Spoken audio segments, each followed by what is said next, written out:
This is the worst show that's been ever made. We're here with episode 21. Episode number 22. This is episode number 23. You wrote 23? It's 23. It's 23? Okay. Anyway, What welcome up, into the Rando welcome into the Gamecast. Sorry, this It isn't a is. regular podcast. This is actually a Gamecast. Hey, Rando Nation. Welcome to episode number 26. Nation. It is 26 episodes of this goddamn show. Hey, Rando Nation. Welcome to episode number...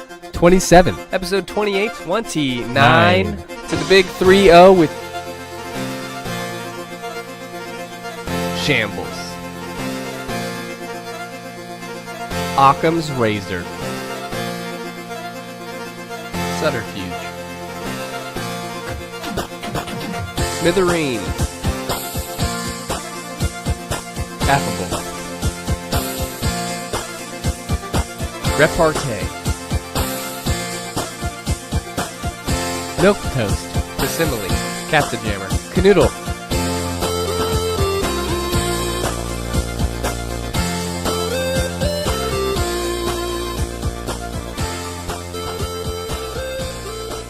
Cat pajamas? Catsa Jammer. So it's Catsa Jammer. Cat pajamas.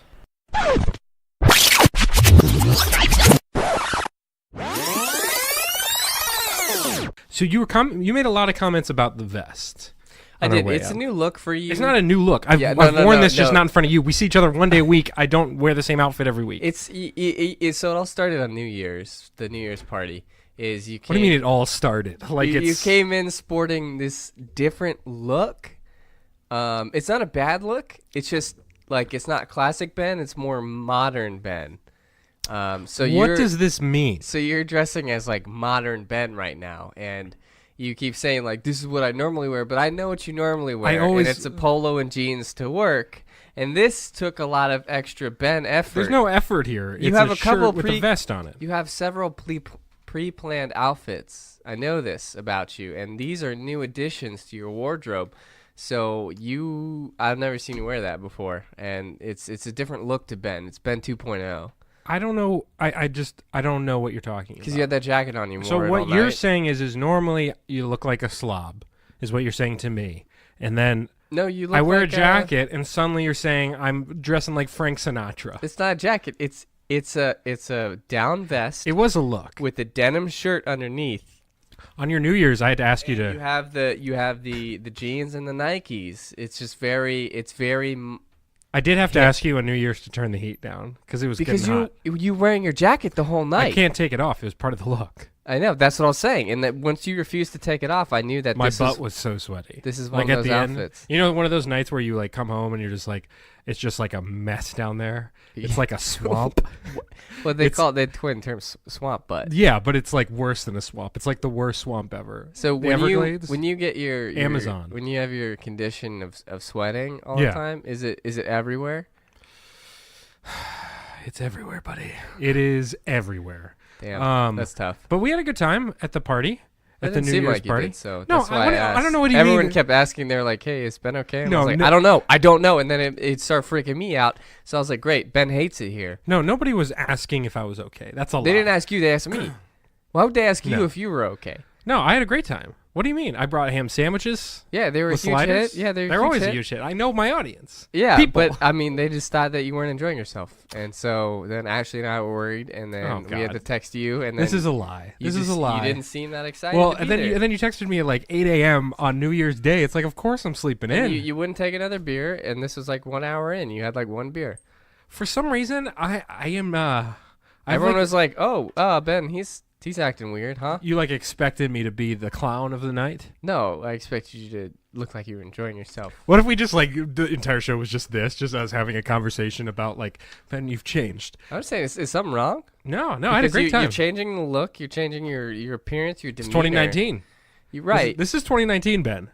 So the In Ben, fact, you know what? the I'd Ben like to that get. didn't want to be at my party is 2019. I'd like Ben? to get some of the childish stuff away from this show, and I'd like us to move into more intellectually stimulating conversations.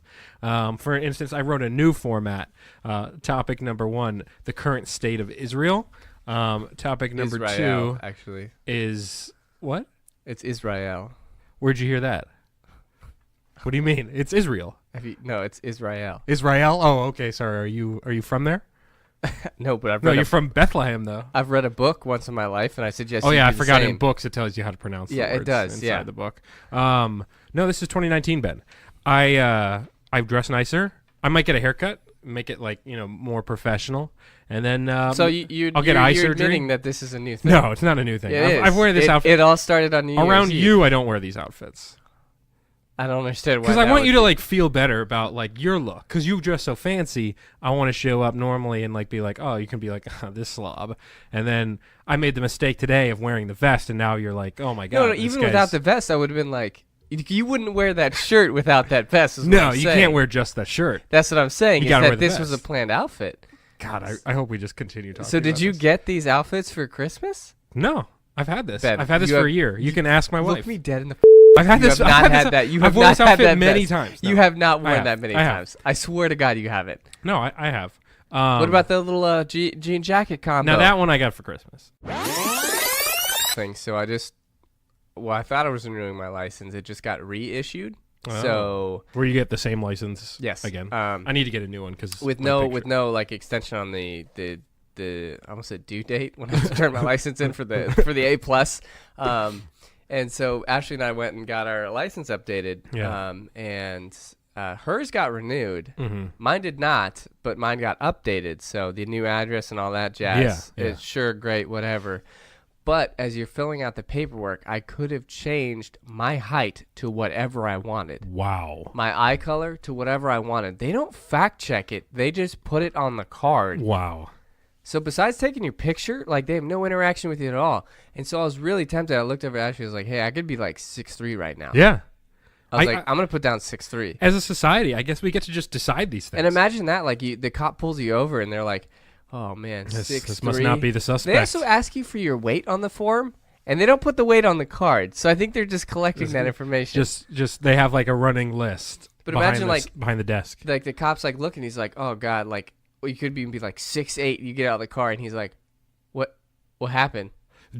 I think we just get. I'd lived my life thinking that people would tell us how tall we were, and now I think we're discovering that we can just decide. Height is just a concept, man. It's like That's time. what it is. Time is a concept. I had no idea about that. We invented time. You know what time it could be right now? 2:00 anywhere. We just decided it was 2:00. Is that? But it's about the sun, isn't it?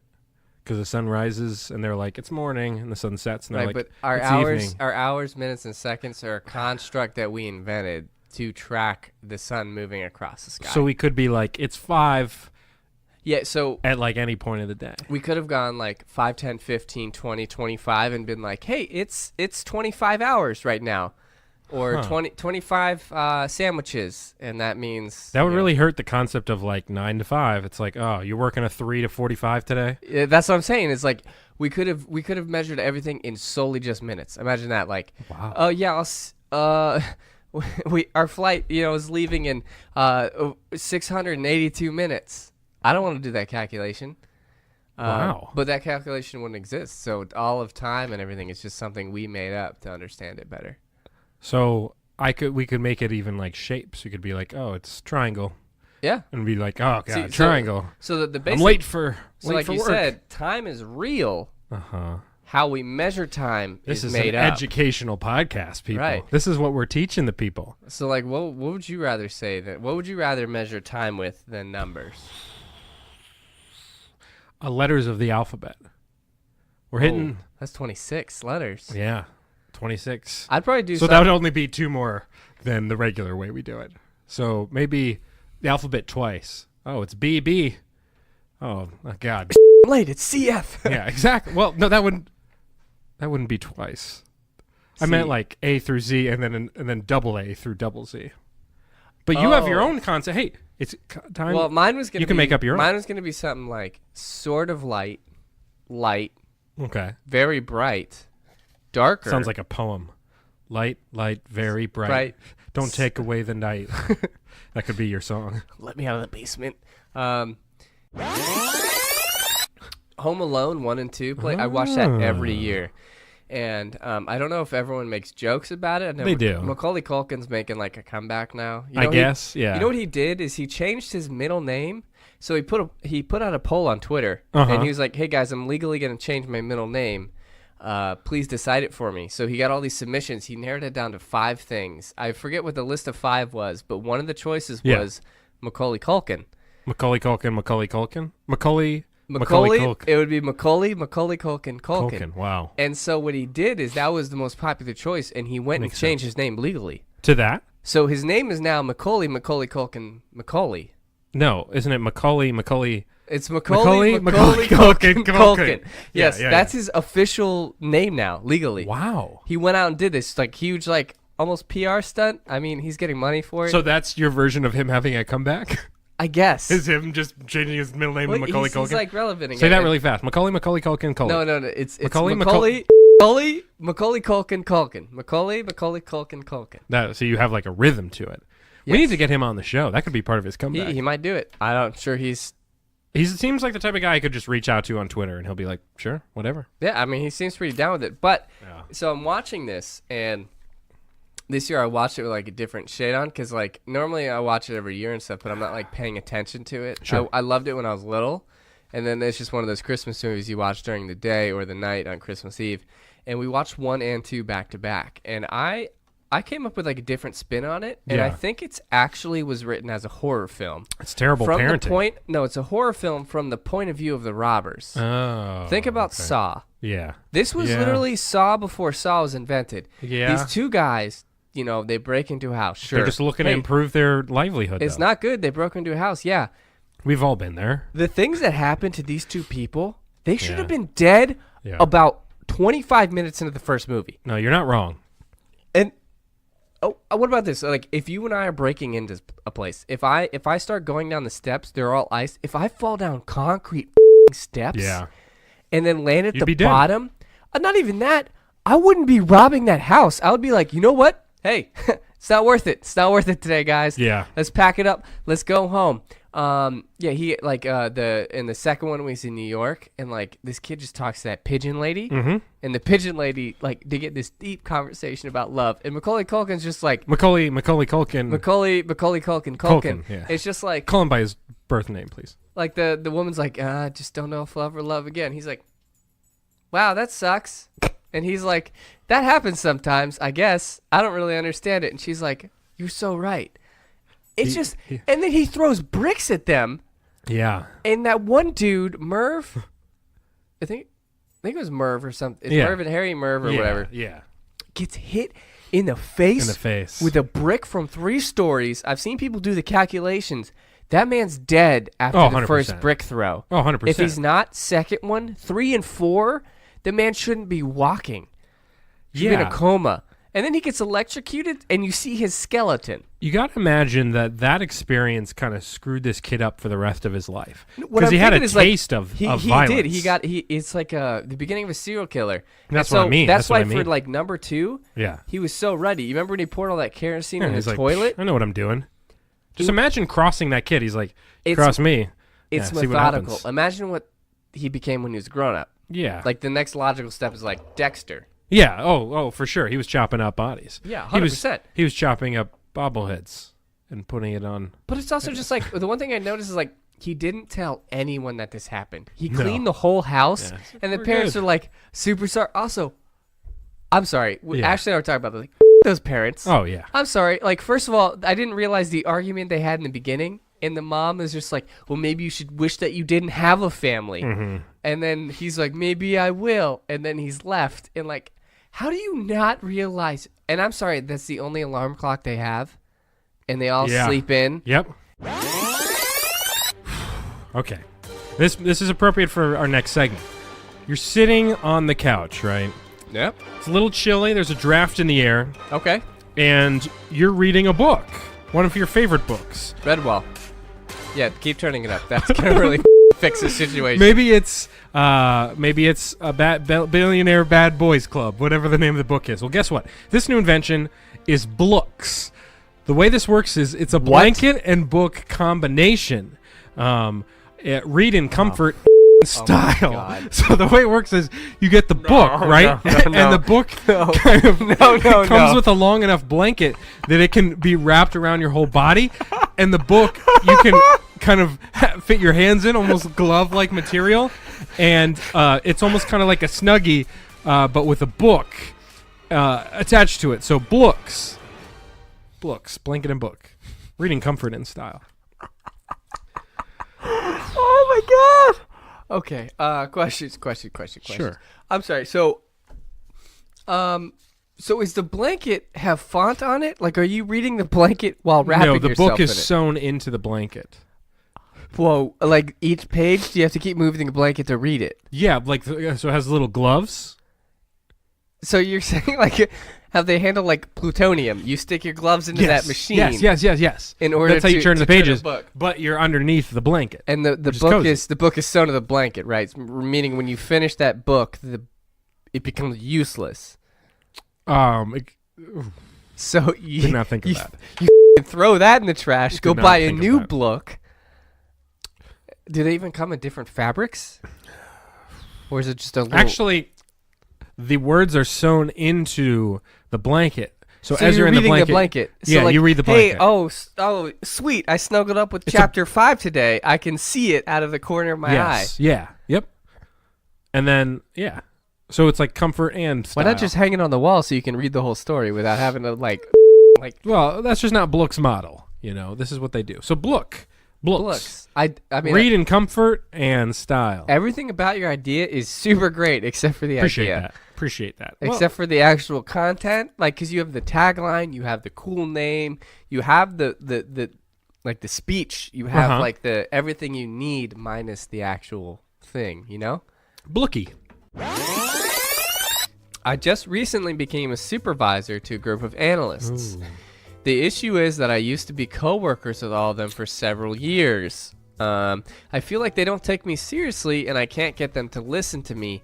Any pointers? Now, this is actually something that happens a lot, and when I took on a managerial role, I had to, and still do, I have to kind of, issue directives, take the heat for things. It's hard to draw that line between friend and coworker, Or friend and enemy. and friend and enemy, especially. So, as much as this is gonna hurt, Kristen, Physically, this is going to hurt. what you're gonna need to do, and it happens, is you're gonna need a, and I don't mean that in this. Jesus Okay, Christ. let's okay, how about that? Just bleep that out. You're going to need to set an example. Oh my God. Things were going great. We were off to a rocky start, but you know what? We turned it around. I didn't mean it in that sense. We turned it around right around Bad Book Club time, worked our way through some resolutions, and then you come in with call center and bring up 2019. Okay, so what I meant is what you need to do is single out one of these coworkers and make them and publicly. them metaphorically. What you need to do, I'll be bleeping all that out. what you need to do is you need to make an example of them. So you need to be like, "Hey Jim, I thought I told you to turn in that report," and he's like, "Yeah, well I'll get to it when I get to it." Yeah. I'm good for it. And you go, "No, Jim, the deadline was Wednesday at 4. Yep. And he goes, "I'm sorry, I'll get it to you tomorrow. It's not a big deal." And you go, "Well, It is a Jim, big it deal. is a big deal. Security's coming up to get you. You're fired." 100%. Yeah. That's good. And then Jim, knowing you for 5 years and knows your kids, walks out that door. Everybody knows you're serious. So At that point on, no one will question you. Mine was going to be along the same lines, except for I was going to hire on Craigslist somebody to pose as to fire like a them. transfer A plant, or like yeah. a hire, and then but not only like fire them, but like go off on them, like curse up a storm, maybe even take out a knife and like just slice a little bit of like threaten them, their yeah. cheek or Just something like that. But it's See like how a fake serious I am knife. about this? Now get the hell out of my office. And that will get them really involved. So Or- Kristen, go ahead and do that. Go into your boss's office. This could get risky. Go underneath the boss's desk. Not like oh God, why do we have to read that chapter? Go underneath the desk. Or her, it's 2019. You're right. Oh. Okay, gross. God damn it, Ben. You know how much edit this episode's never getting up. You know how much editing it's going to take. So basically, you're underneath the desk. It's the last place anyone will ever look. Unless you're Damon. The boss won't even know if you play your cards right. I mean, the boss will know if you start doing things to them. But the thing is, What do you mean? The boss? It's the boss's desk. How did he not see they're not you? gonna be- What do you think? The boss is never I at don't their look desk? under my desk the first time. What do you mean you don't look under your desk? What are you talking about? How could a human being be underneath your desk without you seeing? A boss's desk is huge. Okay, still, I think they notice. No, dude, You're a normal-sized person. You're not a child hiding underneath the desk or a dog. You're hiding in plain sight, dude. It's the last place anyone will look, including your boss. A boss isn't gonna go in there and be like, "Oh, Who the hell is down there? Johnson! What the hell are you doing? Get your off my... the first thing you do, you don't. No one just checks under their desk." I immediately. do every day. Okay, but Also, what desk design are you talking about? The desk doesn't go like over your lap and create like a Yes, blocking some mechanism. do. It depends on the desk. Don't you work in a cubicle? Yeah, in my desk, You can clearly see if I somebody. can lie down underneath my desk, fully extended. But somebody was used. No one will know. That is the worst advice ever. Go to not just anyone's desk, the most important person in oh the yeah, office. drive to a library. Oh, you know what's a really funny story on that same concept? Real quick, on at the company I used to work for. Show's going There, off the rails. at the company I used to work for, there was one night out of the year where we'd have to all be in the office till like midnight. It was the end of the fiscal year, and like things would get a little stir crazy. And one time, this team of people, they were playing hide and seek in the office, which is the dumbest thing ever. And one of them hid in the CEO's office. And he actually came into the office and was like, "What the f are you doing in here?" And like the guy's like, "I'm playing hide and seek." So there, in your scenario, First of all, the answer to that question should never be. 'Cause I think he hello, was- owner of this company. I think he was under the desk.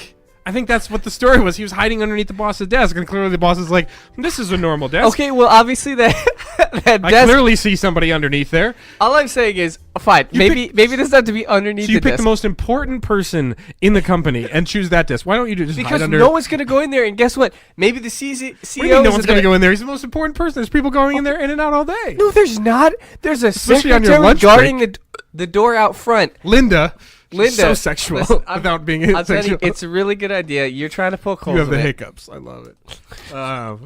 God. Do that. Wait, hold on. Before we sign off, do that technique. You take a giant breath. You swallow the air in your mouth. Take another breath. Swallow the air in your mouth. Don't let any air out. I'm sorry. You're doing it incorrectly. Oh, God. Let's start again. Take a giant breath. Swallow the air in your mouth. Don't let any air out. Take another breath. Okay. You can't laugh. Take another breath. Swallow the air. Okay. I'm hearing the swallowing. Take another breath until you can't do it anymore. Doctor. God, you know what? They're- I don't know if it worked. It worked because you're not hiccuping. Why does that work? It's just the dumbest instructions. It's not like, dumb instruction. take another breath. Don't let any air out. Swallow the air in your It's mouth. very clear instruction. You know how hard it is to to swallow when someone says just swallow the air right now. Swallow the air in your mouth. Yeah, there you go. Gross. Anyway. Yeah, my tongue always gets caught up. I got a big tongue. What can I say? We will now transfer you to Jonica Extension 6621. at a rate of $5 per minute. We only You will got, hear like, a warning beep when you have 1 minute left. minute. Your reading will end 1 minute after the beep. What did you sign up for? like $20. We got 4 minutes. Oh, 4 minutes. Okay. I was like, dude, Jesus, that's a racket. Also, California Psychics is your premier how have they source not for answered psychic the phone readings. yet? Because We like have over 350 at $5 psychics that a have minute, screened you and can't tested expect for the phones to accuracy. be popping off the line. You would think.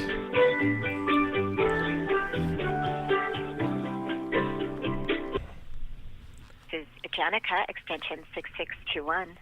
Hey, Jonica. My name's Ben. How are you doing? Hi, Ben. I'm good, thanks. Awesome. Ben, start with your birthday and then tell me how you're doing and what Sure. your focus is. October 3rd is my birthday. Okay. And your focus? Sure. So I basically have had a couple weird things happen lately, and I was kind of looking for any kind of guidance or another opinion on what's been going on. Okay. First, can I say I can hear you okay, but are you on a speakerphone? Yeah. Distant. Yeah. Because I have my my business partner here as well, so I put you on speaker. Yeah, Oh. I'm involved in the situation. I kind of want to. It actually it's affecting our business, so Yeah. that's kind of why I wanted to bring it up. Okay. Is that? Can you still hear us? I'll do Okay. my best. It's really distracting though when it's so far away. So that's what Sorry, I'm wondering. I'll try to move a little closer. Okay. How does that? Okay. Well, let's just do the best we can. What's going on? Okay, What's been going on? And this may sound a little weird, but I'm sure you've heard a lot of weird things. So it's so yeah. so I'll explain the situation. So I get to work last week in the morning, and I have a bobblehead that's by my desk, and I show up to work, and it's broken in like 15 different pieces, and it's sitting on my desk, and I kind of look into it and find out, okay, it was a cleaning crew. They had broken it the night before, and I go, okay, this happens. It's not a big deal. So I went in and placed Okay. So wait, did you Sure. say a cobweb? a bobblehead. Bobblehead. Like a. Oh. Okay. Yeah, so I had a bobblehead. Bobblehead. Okay. Yep, I had a bobblehead. It was broken into like 15 pieces when I arrived to work. It was the cleaning crew had accidentally broken it. They knocked it off the shelf. They apologized. They said they'd get me a new one. I said, no problem. I had actually already placed an order for another one. That one arrives in the mail. It's broken. The cleaning crew had ordered me one. That arrives. That one is broken. And then to top it off, my business partner here, we do these weekly shows, and as part of our business, and we had a terrible, terrible show, coincidentally, while all this is going on. And I'm starting to think at some point that, and he was mad at me over not going, not having a good time at one of his parties too, and then we had a bad business meeting as well. And now I'm starting to think there might be something paranormal going on. Oh. Yeah, a lot of different things going on that it is kind of adding up, and timing. I don't know that it's so much paranormal, like against you, or I really don't know exactly. But don't take it lightly because there is energy that can, or even like. So I don't think it's weird at all, because something happened in the house a few years ago, and it was a ghost. And I had to just tell it to go on. But things broke, my desk. It was just little things, like exactly what you're talking about. It was like one time would be one thing, but then three times in the span of a couple days. And my partner here, and he knows. I mean, he was just really rude to me out of nowhere, really. I mean, I don't really know what came over me, but it was just like the smallest thing would set me off at Ben. And we had a bad show, and it's just like there's 3 broken bobbleheads, and it's not even, and it's just, I thought about it for a while, and I was like, look, I wouldn't mind just getting somebody's other opinion that may be dealing in that. You said something about energies. Since we don't have like a ton of time here, we understand our time's limited. Is there anything we can do to redirect our energy or do something along those lines? Do you have any like solutions we can try? Yes. Well, I don't know exactly how to tell you, but really, if you get together and center your energy and just tell the entity or whatever the energy is to move out of your way, that it doesn't belong in your life. And really, honestly, the light within you is stronger than anything coming against you. But I get something connected with those bobbleheads. What is the bobblehead? Why would that? Sure. Connected to some. I mean, I know what a bobblehead is, but no, particular bobblehead that you ordered, is that... Not really. It was just a free bobblehead I got at a basketball game at the college I went to. I even checked on the guy to make sure he was okay. I went to his Twitter and was like, did this guy just break his leg in real life? Is there some connection there? And it didn't, because I was like, am I actually a voodoo guy or something?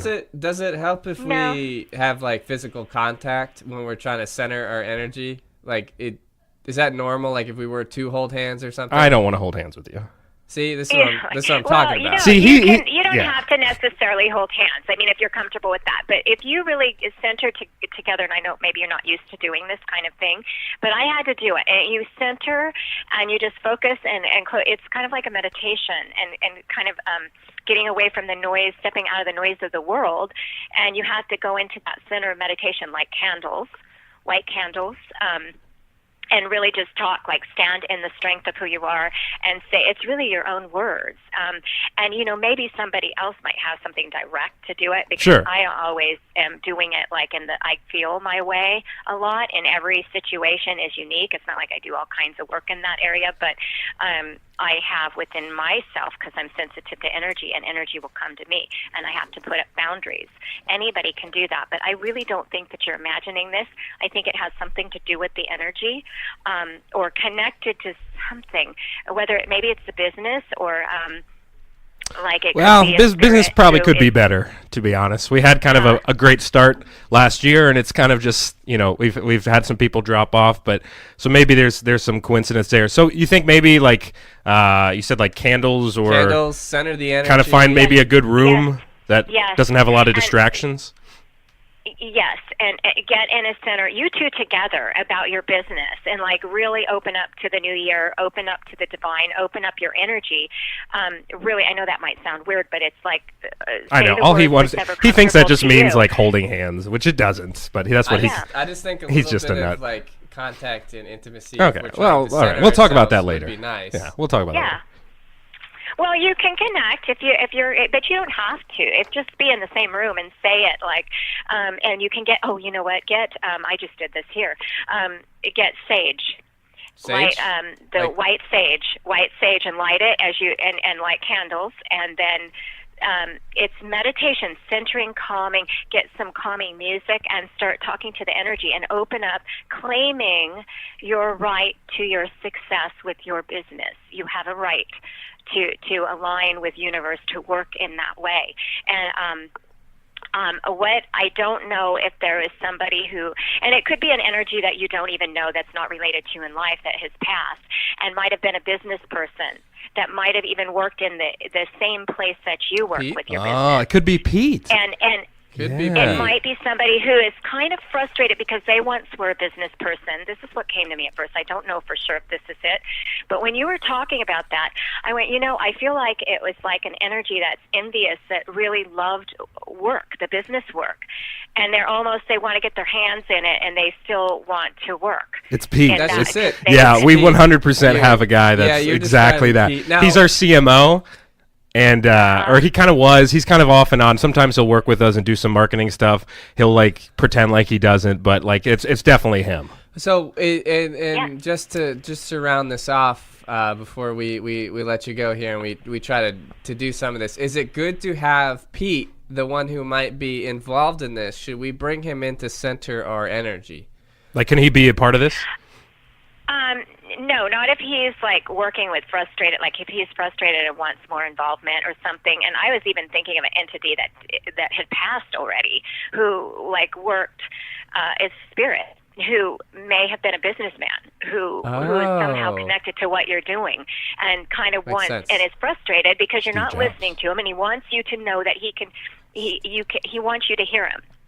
And he wants to know, he wants you to hear him, and he wants like his word in it. He wants you to hear him, and and there's frustration there with the bobbleheads, trying to get your attention. All right, that makes sense. And I'm not That makes sure sense. if it's and it could, Pete is somebody alive there working with you, and it can be his energy directed too. Okay. But I felt like it was the spirit that had passed, because that's something like what you're explaining. This is not about me to get into. I had an experience like this. And in the situation, it was, I'm not saying that it is for sure, but mine was that. And the spirit meant no harm. But in your situation, I felt some frustration.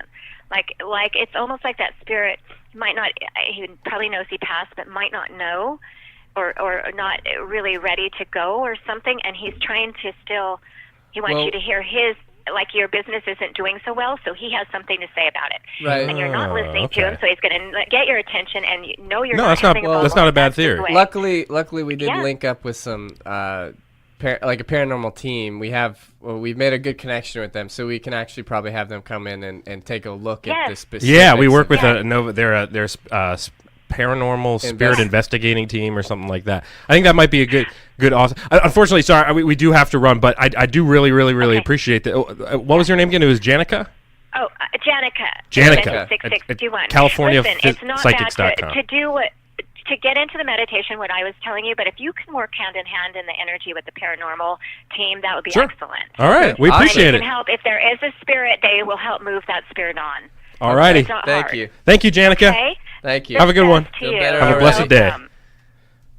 That costs like $50. How much is that? Yeah, you know what we're doing right now? We're calling fucking Pete Jaworski right now. No, but also like it said it would beep when you're almost out of yeah, time. I don't know how much money it took there. It was at least like 8 minutes. Hold on, wait. This is Pete's fault.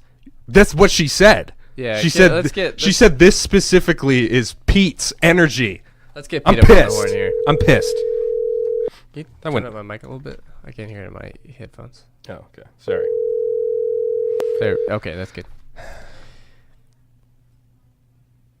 If he doesn't answer, we're leaving him a voicemail for sure. Oh yeah, 100%. In fact, it's better if he doesn't answer. Yeah, Actually, it's probably yeah, he's doing this makes sense. He sees it. He's Your like, call has been Oh, this is forwarded his to an bit. automatic Okay, voice hold on. message I'll open up. system. Okay. 7 "Hey, Rando Nation."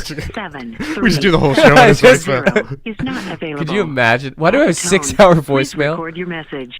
When you have finished Oh, I gotta bleep out his phone recording, number. You may hang up or press 1 Oh, for yeah. more Yeah. options. Hey, Pete, it's Ben. And Salty Dalton Guess what? We just talked to a psychic on and- a phone. On We the paid phone, money to talk to a I psychic. paid like $40, and Yeah. she basically told us all of this is your fault. Yeah. I have 3 broken bobbleheads, Pete. So Ben's been breaking a lot of bobbleheads, as I'm sure you're aware, Pete. And we called the paranormal investigation squad. We called the psychic, and we paid real money for input. And she said that there might be a disgruntled employee who worked or works with us that is frustrated, and maybe about his role in the company, or maybe just about past businesses. And so we can trace a lot of this back to you. And so now Ben and I have And to. she agreed. She was like, it's Pete. Ben and I have to hold hands and center our energy in a Naked. room where Naked. we light candles and burn white sage. And I Sage, think we sage, should yeah. do a video where we're actually We can burning send the it to sage Janica. with the candles. And The thing said Jonica, and then she was like, this is Jonica. It was I think like, she said it after we said it, and 'cause Yeah. she definitely said Jonica when she answered it. oh, she did. You're right. She's like, this is Jonica, well, and we were Pete- like, yo, Janica, right? Thanks for not answering. And again, if you go back and listen to this podcast, Pete, you'll understand exactly what we're talking about. That And he just it's all your texted- fault. He just texted. He said he's in the bathroom right now. Oh, that's Pete's his in way the of saying bathroom. I'm in the bathroom, so I Right, hate yeah, you. okay, All right, Pete. Got it. Cool, Pete. Have a Well, good one. Good one. Yeah. Not, see ya. except for not really, because this is all your fault. Yeah, that was very enlightening. That was You know? wild. That was wild. I'll give her this. She was not phased when I said bobblehead. She was like, cobweb. Oh, that sounds intriguing. And she was like, I was like, no, bobblehead. No, I just like think about this goddamn industry. I don't know where they are, but they're just fielding these phone calls, and then their objective is to keep you on the line long enough.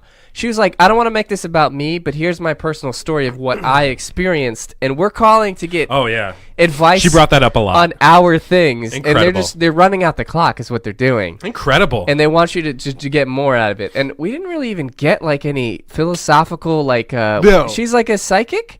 So we she didn't should- read us. We should have gotten something like I could have gotten that advice from my mom. If I called my mom and said, "Hey, it broke 3 bottles," she'd be like, "I don't know, man. Burn some sage, bro." She doesn't call me bro. yeah, bro.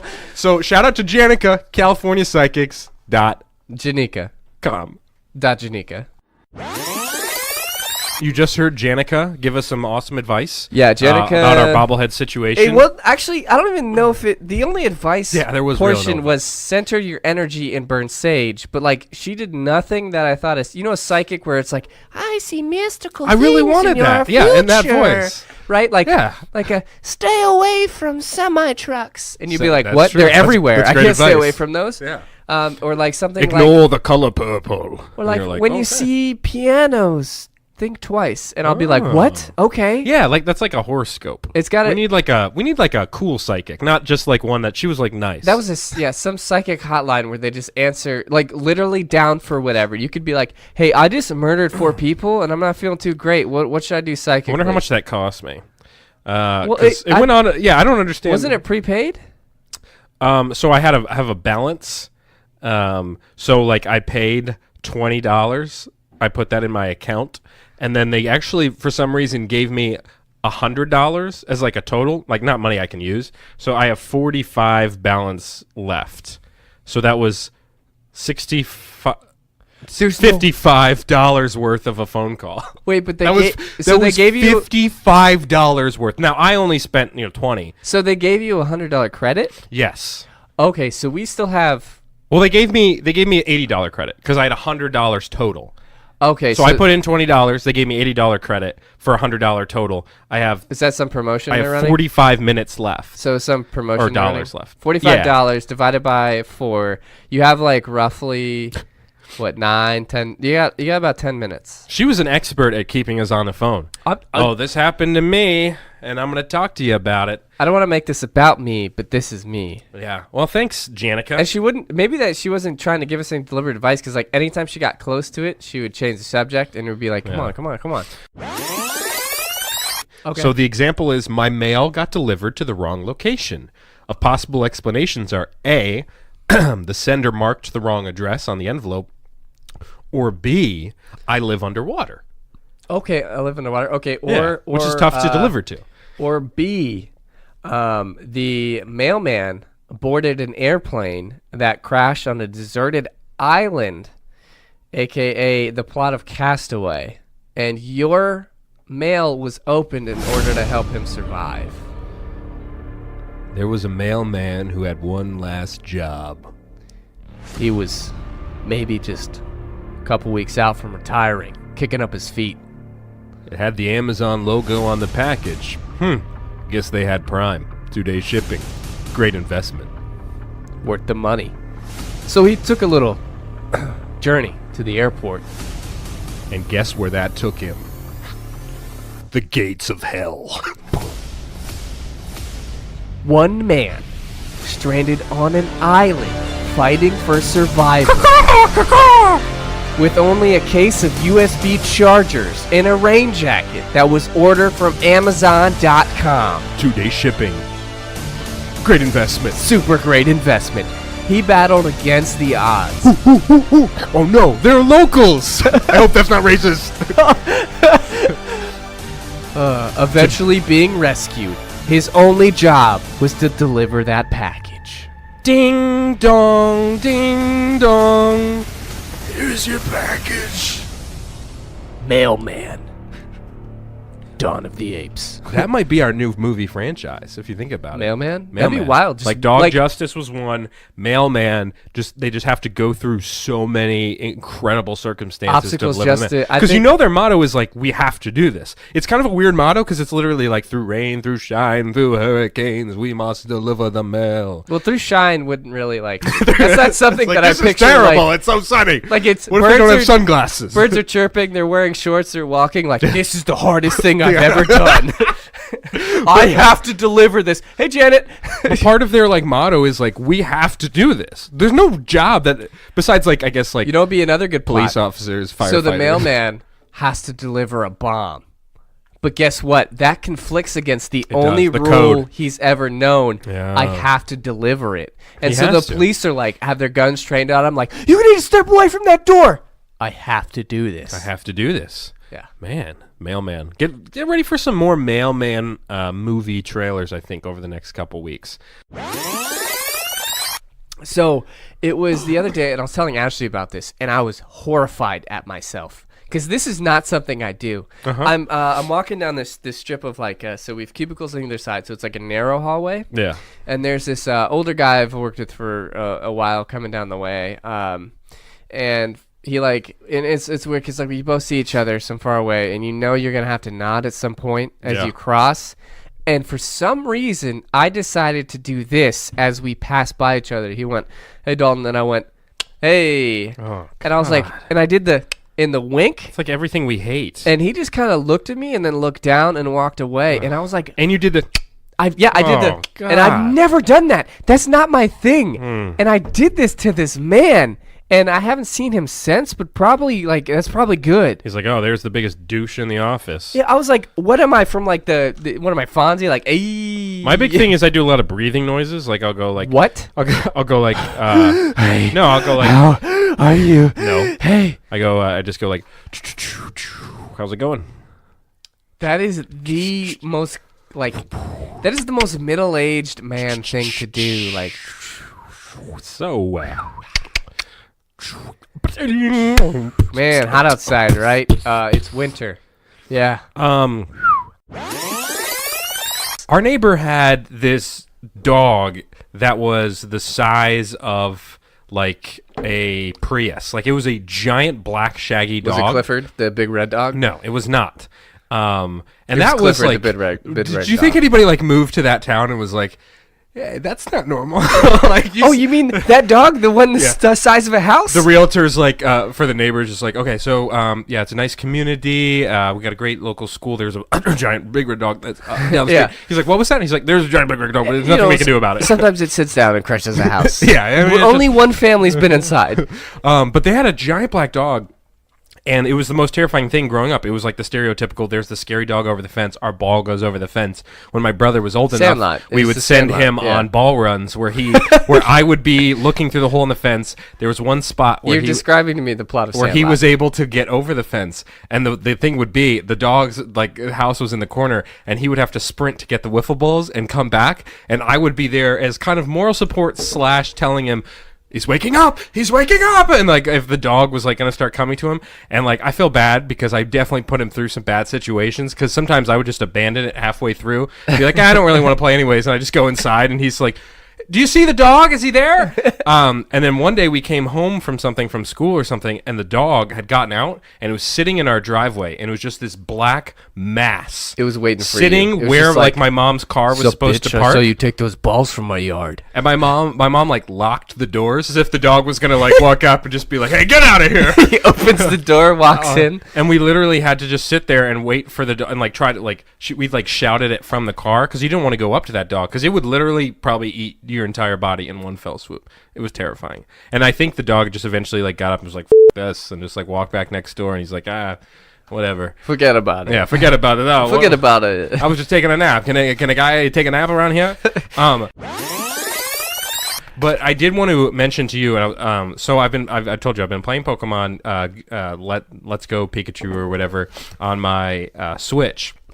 And like we've talked about, it's basically the exact same game as Yes. Pokemon Yellow, just with better graphics. I mean, I'd buy it. I mean, it's funny how It's great. It's funny how like they're didn't- rebranding all this Pokemon Yeah. stuff, and it's like It's the same thing. all they had to do is just go back to what they're doing now, and If you they know, just said, like- 30-year-olds yeah. are buying this If this because is we want it Pokemon- more than a 4-year-old. If they just said Pokemon in a different color and it's the exact same game, I would buy it and I would play it and I would enjoy it. Like Yes, they could 100%. literally say anything. Just a This slightly Pokemon different- Maroon. Yeah. Ash is wearing a blue hat now.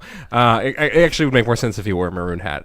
And But then you have Mikachu. so the thing Pikachu that, named Mike. the thing that struck me, and like we all know, like it's kind of a weird concept in general, and then the kid is like 11-year-old and he's going out on this adventure and his Yes, mom's fine by with himself. it. Thing struck me though is so you fight these trainers, right? Yeah. And when you lose, they give you money, which is kind of weird. It's and super the thing that weird. struck me is It's as well super weird. is at certain points in the game, like where I'm at now, where I've played like I've beaten like 7 gyms so far. I have hundreds of thousands of dollars.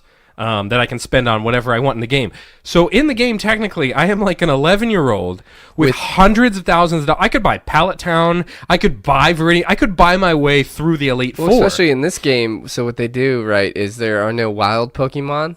It's Yeah, only exactly. you only fight trainers. And it's also just like how do So they they're wild determine Pokemon, but you can't fight them. You can only catch them. Yeah. and like how do they determine it is such a strange system because I would love for that to be like a real life mechanic because I would just go down the street and be like, "Hey, rock paper scissors." And then I win and they're like, "Well, and they like open their wallet and they hand me like a 10% of their money. Yeah. When did the money aspect, like, I guess the game was kind of like, okay. They're under no obligation. I'm sure. I haven't seen any. You think they would have talked about it by now? Or Yeah. Professor Oak's like, by the way, there's money. if you defeat beat a somebody, Pokemon trainer, they're legally obligated to give you money. pay you like $50 because you fight like little trainer Jeffrey, the little bug catcher guy. Remember that? He's in every game. He's a little guy. He's like maybe 9 years old with 6 Weedles. Yeah, And all you he's got is those murder- poor Weedles, and your Charmander just he's like- rapes them. and- They rape the Weedle, And he's literally nonstop. And He's the like, kid's like, oh man, here's all the money I have. Maybe I next guess. time, and gives you like a wad of It's like $300. And he's like lost in that forest. Yeah, he's like, I'm never making it yeah, home. he's like, I don't know how to get out of here. And because I was looking in this direction and he walked in front of my eyesight. If I'd been looking this way, we're not fighting. I'm looking this way, we're fighting. That's just it. It's only when you make eye contact. And you have to be a certain distance from them, like three like blocks or whatever. He's just on land. eyeing you from across the field. Yeah. You step into my zone, motherfucker.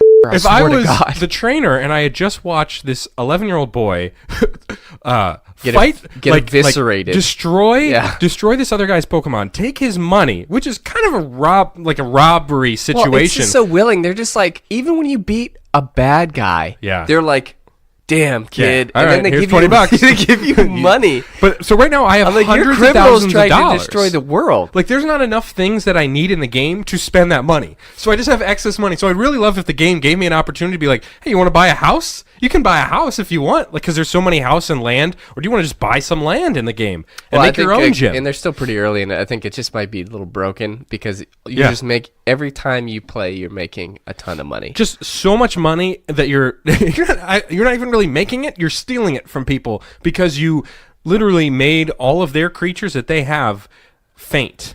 Which is funny that they don't say die because they're like, well, they can't die because, like, you know, they got to regenerate. You know, they got to be able to fight again. Instead, they're like, oh, they fainted. And then it's funny because in the game in the Switch version, the graphics are so good that it literally shows the Pokemon just toppling over, like they're just like they're drunk or It's something. basically just them getting knocked unconscious. But then the best part is, like, so for those of you who haven't played Pokemon who's listening, sometimes you run into these dumbass trees and rocks that, like, are blocking you. And this is funny too because it's like this tiny tree, and I'm like, you could just walk around it. Yep. But so you have to use the Pokemon to do a special move. Yeah. And that one can be used regardless of whether or not it's dead. So essentially, you could be like, You could have a zombie in your hey, party. I know you're dead right now, but I need you to use cut on this tree. Yeah. And so essentially, wake up, you. You're just making a half-dead Pikachu I'm cut down a hurting tree. so bad. Yeah, and then, like, It's great. I love it. I love. But I everything do about like Pokemon. in the Switch version, you know, you can add Pokemon to your party. Like, you can just pick from any of the Pokemon you have. In the old game, it was more realistic. You'd have to go to the Pokemon centers that had the computer and pull your Pokemon in. Now, you're apparently carrying hundreds of Pokeballs with Pokemon in them on your back or something like that in your backpack. And then you've got your 6 Pokemon in your party, and I love it so much. I always was curious why they never decided to test that technology on a human. Yeah. You know, there's some scientists that, like, they don't talk about that, like, because, like, you can visit Pokemon graves, so they do die. Oh yeah, the's that whole level in Lavender Town where it's literally just a testament to dead Pokemon. Where's the line between faint and death? Because it's like, oh, he's been knocked unconscious, you pull him back, but, like, what if you left him out there? Yeah, they're like, this is Cubone's mother, Marowak, and it's the ghost of Marowak. Yeah, and people are like crying and visiting these graves. I'm like, oh, so they do die. But first of all, like, I mean, they die of old age? They don't address what's inside the Pokeball. Like, how big is that space? And, like, second of all, like, you're battling someone. What's stopping you from being like, throw the Pokeball, hit him in the head? He's like, no. Or bringing guns into the world. Just, hey, I'm gonna need all your money that you have. No. The trick is, though, the Pokemon have to wield the weapons. So you can be an 100%. arms dealer and be like, is that a Pikachu with an M16 just gunning down Odysseus? I was just like, man, I have so much. I'm walking around. I'm a young 11-year-old just destroying adults left and right. Stacks of cash. Level 50 Articuno. I love it too because, like, half these people, they keep saying, like, they've been training their whole life for, like, this Pokemon. I waltz in there. It's best thing, and they're like, a 45-year-old man is making Lieutenant a living. Surge. He was in the military, making a living off also weaponized Pokemon. Yeah. Like, clearly the Pokemon was winning with 100%. the military. Got dishonorably discharged. 100%. Yeah, I like Lieutenant Surge because he's like a clean-cut guy. And they're like 45 years old, making a living off of doing things with Pokemon. Yeah. And like that sounds weird. And like at this set age, you're Open running up your mouth, Cliff Berry. You're running a train on these gyms they took years to build that no one ever beats. No. They're just like, wow, you're the first person. I was like, Yeah, this really? is impressive. I only have this one badge, and I guess I'm giving it to you. And I don't know what to do with my life now because feel like now the I don't gym- have a badge. Gym shuts down, right? Like, Yeah, there's a closed really, door. it's more about the story of 11-year-old Ash who's he's getting rid of jobs for the working class. Ash, the Walmart of the Pokemon world, just shutting these mom and pop gyms left and right. It's ridiculous. I love it though. We could probably talk about Pokemon. We for could do an hours. entire show on Pokemon. last week got to hear our wonderful interaction with Jonica, if you're dirty. What? The If psychic. you're dirty. I still get emails from California psychics every day. Tell me how you So- managed to get unenrolled Okay. from their dumb system. So I after the show, when I went home and I was editing the podcast, I went to their website and I was like, all right, let me just like delete my account. And then there's no option to deactivate your account. And they're like, okay, this is kind of annoying. I was like, all right, I'll just start deleting my information from my thing. And it's like, oh, you can't do that. And it was like, oh, okay, what can I do? And then I was like, there was my credit card. And I was like, hey, at the very least, let me just remove my credit card from the situation so they don't have that. Right. You're not able to do that on the computer. So I had That's to call illegal. them. That's illegal. So I had That's to 100% No, wait till you hear illegal. this. Okay. So I call California Psychics, and a nice lady answers the phone. And I'm like, hey. She's like, I knew you were going to call. Yeah, exactly. She's like, California Psychics, we knew it. So I tell her, I was like, hey, so I don't need this anymore. I appreciate it, but I'm trying to deactivate my account, and I'd like to remove my credit card. And she was like, oh, so actually we don't do that. And I was like, what do you mean? She was like, so we actually hold on to the credit card information in case of like emergencies or... In She case said- of an she said in emergency. case of emergency. Because they're going to know it before you do, but I don't know, dude. I don't know. I didn't even know how to like respond to that. I was like, you're going to okay. keep my financial records in case of emergency. Yeah, I was kind of like, okay, I don't really need that though. She's like, well, what we can do is actually block the information from you when you log into your account. And I was like, why would I want to do that? that way you don't see us That we know stealing this your stuff. money. She was like, in case, because some people, Out of sight, out of mind. she said, because some people want to stop themselves from being able to use the service, like as if like they're just spending their life savings with California Psychics. So they told California Psychics, look, if I come calling, don't pick up that phone because I have no money left. So there's an option to hide your financial information, and they can make sure you don't pay and you don't use the service, but they still hold on to that information. Yeah, that's 100% bullshit. I'm well aware, and I don't know what to do. I kind of told I pressed Do you her a want to little call bit. right now? No, I do not. We can figure this out. I can't do that right now because it's just going to turn into a wormhole. So I'm going to give it some time, and then I'm going to reach back out again and be like, hey, can we just Well, you need wipe to me start from the monitoring face of the your planet? transactions. No, for, like, small I've been things. watching like a hawk Because for like, sure. Like 6 cents for I don't know, tax. Yeah. We'll So just the- label it something like that. And this was somewhere like early, like between high school and college or something. And I feel really bad because like she was a nice person, and we went on one date. Oh boy. And it went okay. It ended with me having to like meet her entire family, which is always kind of rough for the first date. And her dad was First like a date? military guy or something. What is this? And so I'll bleep it out. Oh yeah. Okay, Bleeping you that just out. sounded familiar. Yeah, 100%. So we went on that one date, and then I don't even know if we went on a date, but we went on something, and then like she like the next day like texted and was like, hey, that was fun, like do you want to go out again? And I didn't respond, and then like she like texted, and like I had a great time, like I should have responded, and then like a couple days later she was like, hey, like just checking in, how are you doing? And I was like, yeah, no, sorry, I've been busy. My dad is like it's his birthday or something, or like I'm traveling or something. Dude, I made up excuses for 2 weeks straight to not go on the date, and then eventually I just stopped answering. And at one point she was like, okay, I guess you're just dead or something like that. I'm the king of making excuses and ghosting. I've gotten better now because I think we're also at the age now where like we all don't want to do anything. So I was like that for the last 10 years.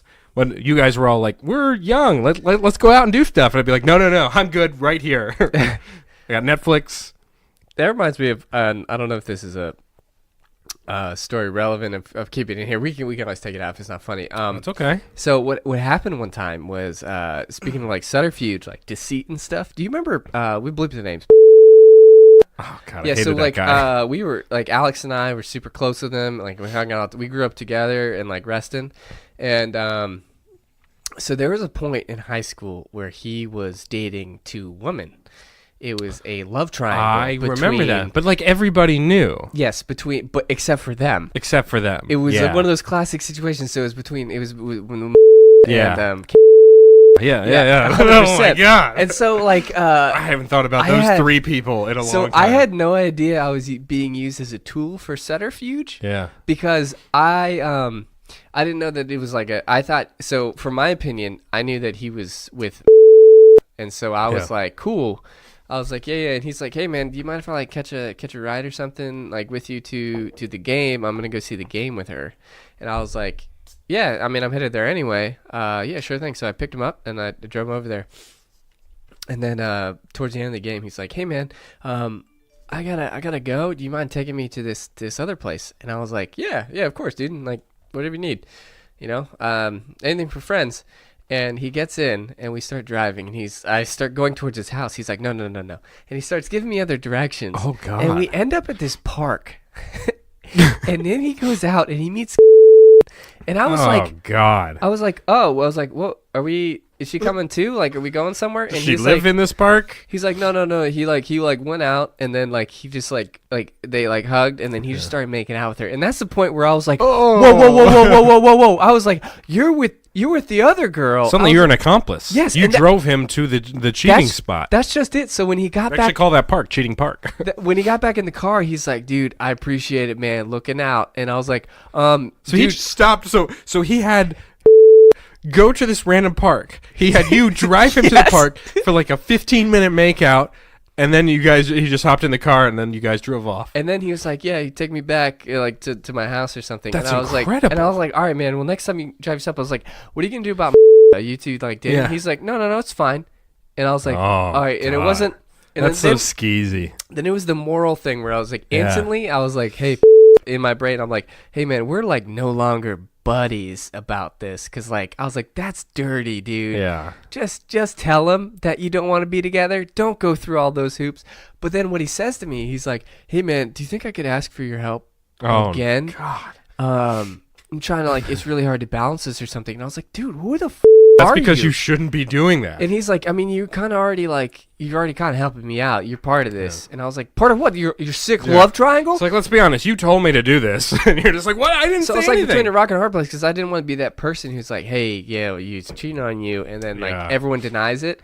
But like, I guess like the whole school knew. Oh yeah, everybody knew. I remember knowing. Yeah, and so like it started like just becoming public knowledge, and so he would continue doing this, and he tried to get me to like be the wheelman for these situations like at least 3 more times. And I was like, sorry, dude, I can't like those are always the wildest things in high school, when like everybody, the entire school knows that like somebody's like cheating on somebody, no one says and for some anything. reason they don't know. Everyone's like, it's none of my business. It's none of my business. And Well, so it's like, well, it's everyone's business, I guess, because we all know. Yeah, It's wild, man. and it like ended with like those 2 girls actually like talking about it, so they got like stuck in some class. So I think it was, like, uncomfortable. no, but like the best part was like it was just like they weren't really good friends. Yeah. And so they started talking to each other, and then they started talking about like their boyfriends. And like it sounds a lot like a lot of things started lining up. God. And that's how they realized, and they're like, no. And so they became best buddies, and then just wrecked his yeah. and I was dying, and I was like, thank God. It's incredible. I was It's like, a that's movie. such a dirty thing to do. I was like, you deserve every second of that. He's like, dude, I just feel like it's just not fair. I was like, dude, it's 100% fair. Yeah, you said to him, you were like, you use subterfuge. Yes, it was a classic. Subterfuge. He was using subterfuge on 3 different people, and I got pulled into a love triangle I had no business being in. You were an accomplice in that scenario. Yeah, this is all do you have your an idea, fault, like, to be honest. the look on my face, like I was like weird why we went to this park for them to just hug, and then I was like, Like, oh, make no, out. no, and I was like, what the? I was like, So, it was like 30 degrees outside. Yeah. I was like just sitting in my car with the car running. I was like, do I leave? The thing men will do for makeouts in high school. I was like, do I leave? Why am I the wheelman? Yeah, we're gonna have to go under this bridge over here to meet my. You know what's funny though is I actually get dragged into a lot of this, and I don't think Alex will ever listen to this podcast. No, But he won't. so involving the same girl Yeah. from that triangle, one of them. Yeah. So he had like a thing with one time, and I guess he got in trouble in his like license. Like his parents like took his license, and he's like, "Hey, dude, would you mind just like driving me to a date at Woody's Golf?" Woody's, man. And I was rest like- in peace, Woody's. I was like, "Yeah, I mean, dude," I was like, dude, you know, I was like, as long as you're not doing anything skeezy, hell yeah, Oh, like, God. because Alex is one of my longest friends, so I was like, yeah, dude, I'll drive you there. So I go there. Sex date at Woody's. So I go there and drove there herself too. So like we all meet there. They go and start mini golfing, and so I start hitting balls on the range. Yeah. And god damn it, if it didn't take them 2.5 hours to get out of mini golf, they're like, it was a line. And I was like, I bet you just stop somewhere, start making I was like, out. There are families around. Yeah. I hit so many golf balls. The owner of Woody's came out and was like, dude, I remember you telling this. you've been here for a while, man. You just want another free bucket? And Yeah. I was like, sure. And my swing got so... I was crushing things like 250 yards. And like kids were stopping to watch and being like, whoa, do it again. I was like, I don't think I Is can he a do that pro? again. I was like, I don't think I can do that again. But I hit like over like 600, 700 Meanwhile, the golf owner balls. like tells the stories like, man, the day that guy came here and hit balls for 3 hours. That non-stop. guy's when they playing in the PGA one day. My side was so sore. Like I couldn't Yeah. move the next day. But like I remember Alex, I got in the car and I was like, dude, I was like, mini golf takes like 35 minutes. Yeah, that's the whole point. Real golf takes 2.5 to 3, 4.5 hours, whatever the and case so, may be. And I remember that, but the worst part was it was with and it was after that incident. So like That girl had like some already drama. she didn't like me because like I was inadvertently involved. Yeah. She thinks of me as that guy who like facilitated Yeah. the love triangle. And It's I was like, like, what- it wasn't me. I swear it wasn't me. She's like, Why do you hate me so much? But then they both ended up hating the other guy so much where she just like Yeah. I guess tolerated my existence. But that was short lived. But that was like a story I thought about. those were good. Those were good. Wasted a lot of time. It was good for subterfuge. Subterfuge is the word. Learn it, live it, love it. Wonderwall. Wonderwall. That's all you need. So Guitars is our first sponsor of the show. You know, the funny... Yeah, well, that's not Wonderwall. That's just... Now, remember when I embarrassingly And played you that? wonder, wow. Remember there's a video that was of me playing Yes. that at a party? Yeah. That Yeah, was... you remember when you had a band? Oh, What was your two band bands. called? I've had two bands. What was your- what were One your was names? Inappropriate Gestures. The other was Soundcrave. Right. What are some other good band names? Yeah, we were one of them was going to be Boxer Shorts with a Z. That was Why going to the be one f- of would that be? that was going to be one of our names. One of them was like a really emo band. It was like Box like Theft. it was like Teddy Bear It was Suicide. like the time of our lives, and it was going to be a rose like cut in half or something. Soundcrave was the one that won. What are some? the Oh, if high you school could band. make a band right now, let's say we'll do like a punk rock type band. Sure. What would your name be? Buffer. Buffer. Interesting. Yeah. Maybe like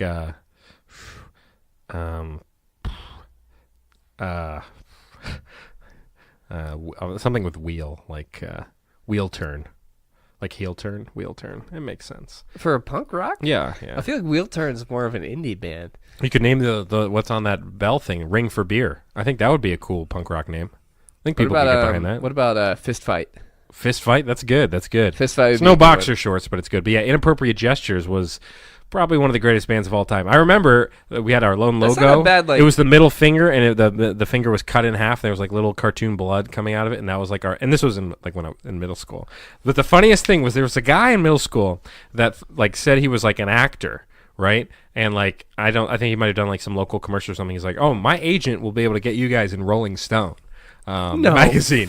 And I remember being extremely excited and like telling my like dad and sisters like this guy's gonna get us in Rolling Stone. They're very interested in us. And I remember them being like that's not gonna happen. And I remember being like no, you guys just don't believe. You guys don't know my guy. It's gonna My happen. guy's got a guy. Who's Yeah, got my a guy's guy? Who's got a guy? And then he showed up to the next band practice, and it was kind of like in the movies, like when the shiny like agent shows up and the band is like underground band, and they're just like, we don't want to sell out. And like this guy shows up, he was like, I want you guys to start using these. And I was the lead singer, and he gave me like a headset microphone, like what the Backstreet Boys would use. He's like, start using this. And I remember the other guys in the band, and we were all like 12, being like, no, you shouldn't do that. They're like, you've changed. That's incredible. And it was sold out, bro. And he sat there and like watched our band practice and like gave critiques and stuff. He was our age too. He wasn't like 25 or something. Wait, He was our age. He was an agent. He was in my school. He wasn't an agent. No, the agent never came. Oh, okay. No. I was like, why would the 14-year-old in a suit starts trying to make a boy band? But All right, it's a look, guys. There's successful a couple agent. things you got to change about yourselves. No, it was. You need to pop. You need to pop. He was- you need to get rid of these instruments. What he do you was call us. them? He was In the our age. trash. He was our age. And I remember the funny thing was we had to like pick him up like his parents for some reason wouldn't drop him off at my house, so we had to pick him up, and we had to pick him up like outside of Kmart in Herndon, and he walked that's a there. bad area. Yeah. And he walked there. And we were like, what's going on? Like, we can just pick you up. He, like, lived in Reston or something. He's like, he walked to the Kmart in Herndon for us to pick him up and bring him to my house to give me the Backstreet Boys microphone and tell us we're going to be in Rolling Stone magazine. That was great. And that was the middle school band that we played. That's insane. It was insane. that band had 2 great shows. There were 2 shows. See your name in lights. See, I'm going to make you One money. was the middle school talent show, where we closed out the show. We were the closer. We played a couple Green Day songs. I played. Oh, hell yeah. Green Day was my jam. I still love Green Day to this day. Oh, yeah, of course. I played a Bush song, Glycerine. It just rocked the roof. And then the second show was our 8th grade dance. Oh, and no. You played a dance? we played the dance. Because you went to a different middle school than I did. Yeah, and here's what happened. So our school was pretty diverse. And like, so there was like the nerdy kids, and then like there were like the Reston kids that were just, just regular kids, but they wouldn't, I say, be people that were like super into punk rock or anything like that. So, and there was a DJ at the dance too, so it wasn't just us. So what happened was they told us, they're like, all right, so the DJ is gonna play some music, and then like you guys will play some music, and like we'll just kind of like split time or something like that, or give us like 20-minute set or something like that. The problem was, the DJ played music, and the DJ's like, all right, so we're going to stop with that. We're going to let the band start. And then, like, we started playing, and, like, half the people, maybe more than half, were like, we want the DJ. And we don't want to listen to these guys. These like, 14-year-old guys playing Green Day. Oh, no. So at one point, a chant broke out, and it was like, DJ, DJ. Oh, no. And meanwhile, we're singing American Idiot, and, like, they're chanting it. An American Somebody idiot. pulls- Stop throwing things. Somebody pulls the fire alarm. Get the And out. I swear to God, the entire place has to clear out in the middle of our set. Did you finish the set? We come back in, and the chants start again, DJ, DJ, and we're like 14-year-old guys. We're like, I don't know what to do. Just sobbing, And playing your so guitar. we played like one more song or something. And we're like, all right, we're out, and everybody cheered. And we're like, no, you're cheering for us, right? And they're not cheering for the DJ. And like, it was the wildest. It was insane. It was crazy. And I remember afterwards we went to Silver Diner, and I had soup. And I kind of was just like, music business, man. It's just crazy out here. Hey, I mean, you can't win them all, you know? yeah, it You was. can't win them all. Those were 2 of the best shows in my life. Forgotten Memories would be a really good band name. Yeah, I like that. Now it's time for a segment that we haven't done in a while. We're going to bring it back here, Salty Welcome Dalton. into Movie Theater, where we give 3 words, a verb, an adjective, and a noun, and we create some type of intense movie trailer. It's been a while. We've had some good ones. We had one, my favorite one involved the turkeys. Yes. Where it was like a turkey revolution. Yes, the turkey was a good one. So these 3 words that were randomly generated, which was very beneficial. First time I did it, I was like, we don't need to do this anymore. Oh, really? Okay. I have not heard these words. Prison, Prison. gardening, and violent. Wow. It's almost set up beautifully for I us. know. I freaked out. I was like, but I couldn't do anything. Prison, gardening, and violent. and violence. 32 years ago to the day. It was just like a normal Tuesday, you know? I mean, you could hear the kids at the park, and they were playing, and they were laughing, and you could hear the swing set going. Oh, I thought we were going to use a prison yard. And then you said kids at the park. Okay, sorry. Okay, go ahead. But there's something off about that day. Everything changed when Jim came outside to tend his garden. Jim, why are you tending your garden with a steak knife? What? And what's that red stuff, Jim? Jim, what? You don't need a hole that big for a azalea plant. What's wrapped up in that burlap sack? We haven't seen Martha around recently either. How's Martha doing? Suddenly, the kid stopped. Jim turned. His shirt was bloody. He was panting. There was some woman's hair on his head. Jim, is that Martha's hair on your head? It was at that point 2 police cars rolled up. Jim, you're under arrest for the murder of your wife, Martha. And at that moment, Jim knew, I'm probably going to prison for this. But Jim decided he might not go so quietly. He took his steak knife and he ran into the backyard. Oh no, and there was the bicycle from his neighbor. That's the last time that kid leaves his bike on my yard, I swear to God. Suddenly, he was captured and thrown in prison. Cell block D. That's the door closing. It wouldn't be his last time behind bars. This music just gets more and more epic. It's like, what else do you want to happen? But everything changed when he was assigned to gardening detail in the prison Oh my yard. god, I like that. Their first mistake was handing him a shovel, because he needed to go back to finish the job. Memories all alone in the moonlight. This is the longest music soundtrack. It's like 2.5 minutes long. It would only be a matter of time before Jim went skip back to the old neighborhood. Coming this fall, What's the movie called? The Old Neighbor. The Gardener. Jim's Secret Garden. Ooh, because there's that movie, The Secret Garden. Yeah. It's Jim's Secret Garden. Jim's Secret Where he Garden. put his wife's body. That wasn't Okay. bad. It was a little long, but it wasn't bad. Yeah, I'll look for shorter trailer movies. But I thought it sounded. I mean, the garden tie-in. That was masterful. You are the Thank you. M. Night Shyamalan of our I time, appreciate that. and he's also from our time. But He you're is, of but our time. from a different time. I am the one here. Yeah. Thanks for welcoming Welcome us to myself our goddamn show. to Please Fishbowl. continue.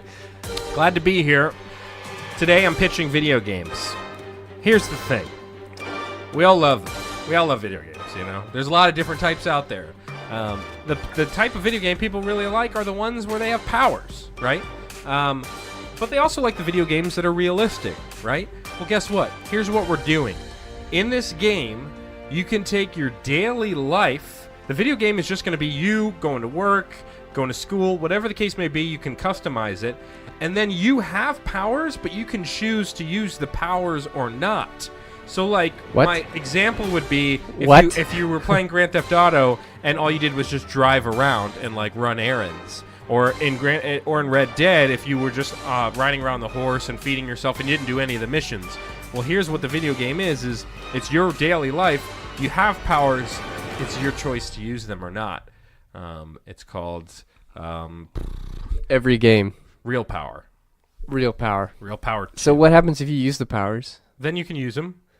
But you can also be like, I don't feel like using them today, so I'm just going to do my whatever I was normally doing. Like, it would be like The Sims, but with powers, I guess. You know, I thought my idea was bad until I listened to whatever you just said. So it's so like you said, it's Grand Theft Auto, right? It's like those are like So imagine examples. Grand Theft Auto, but he has laser vision.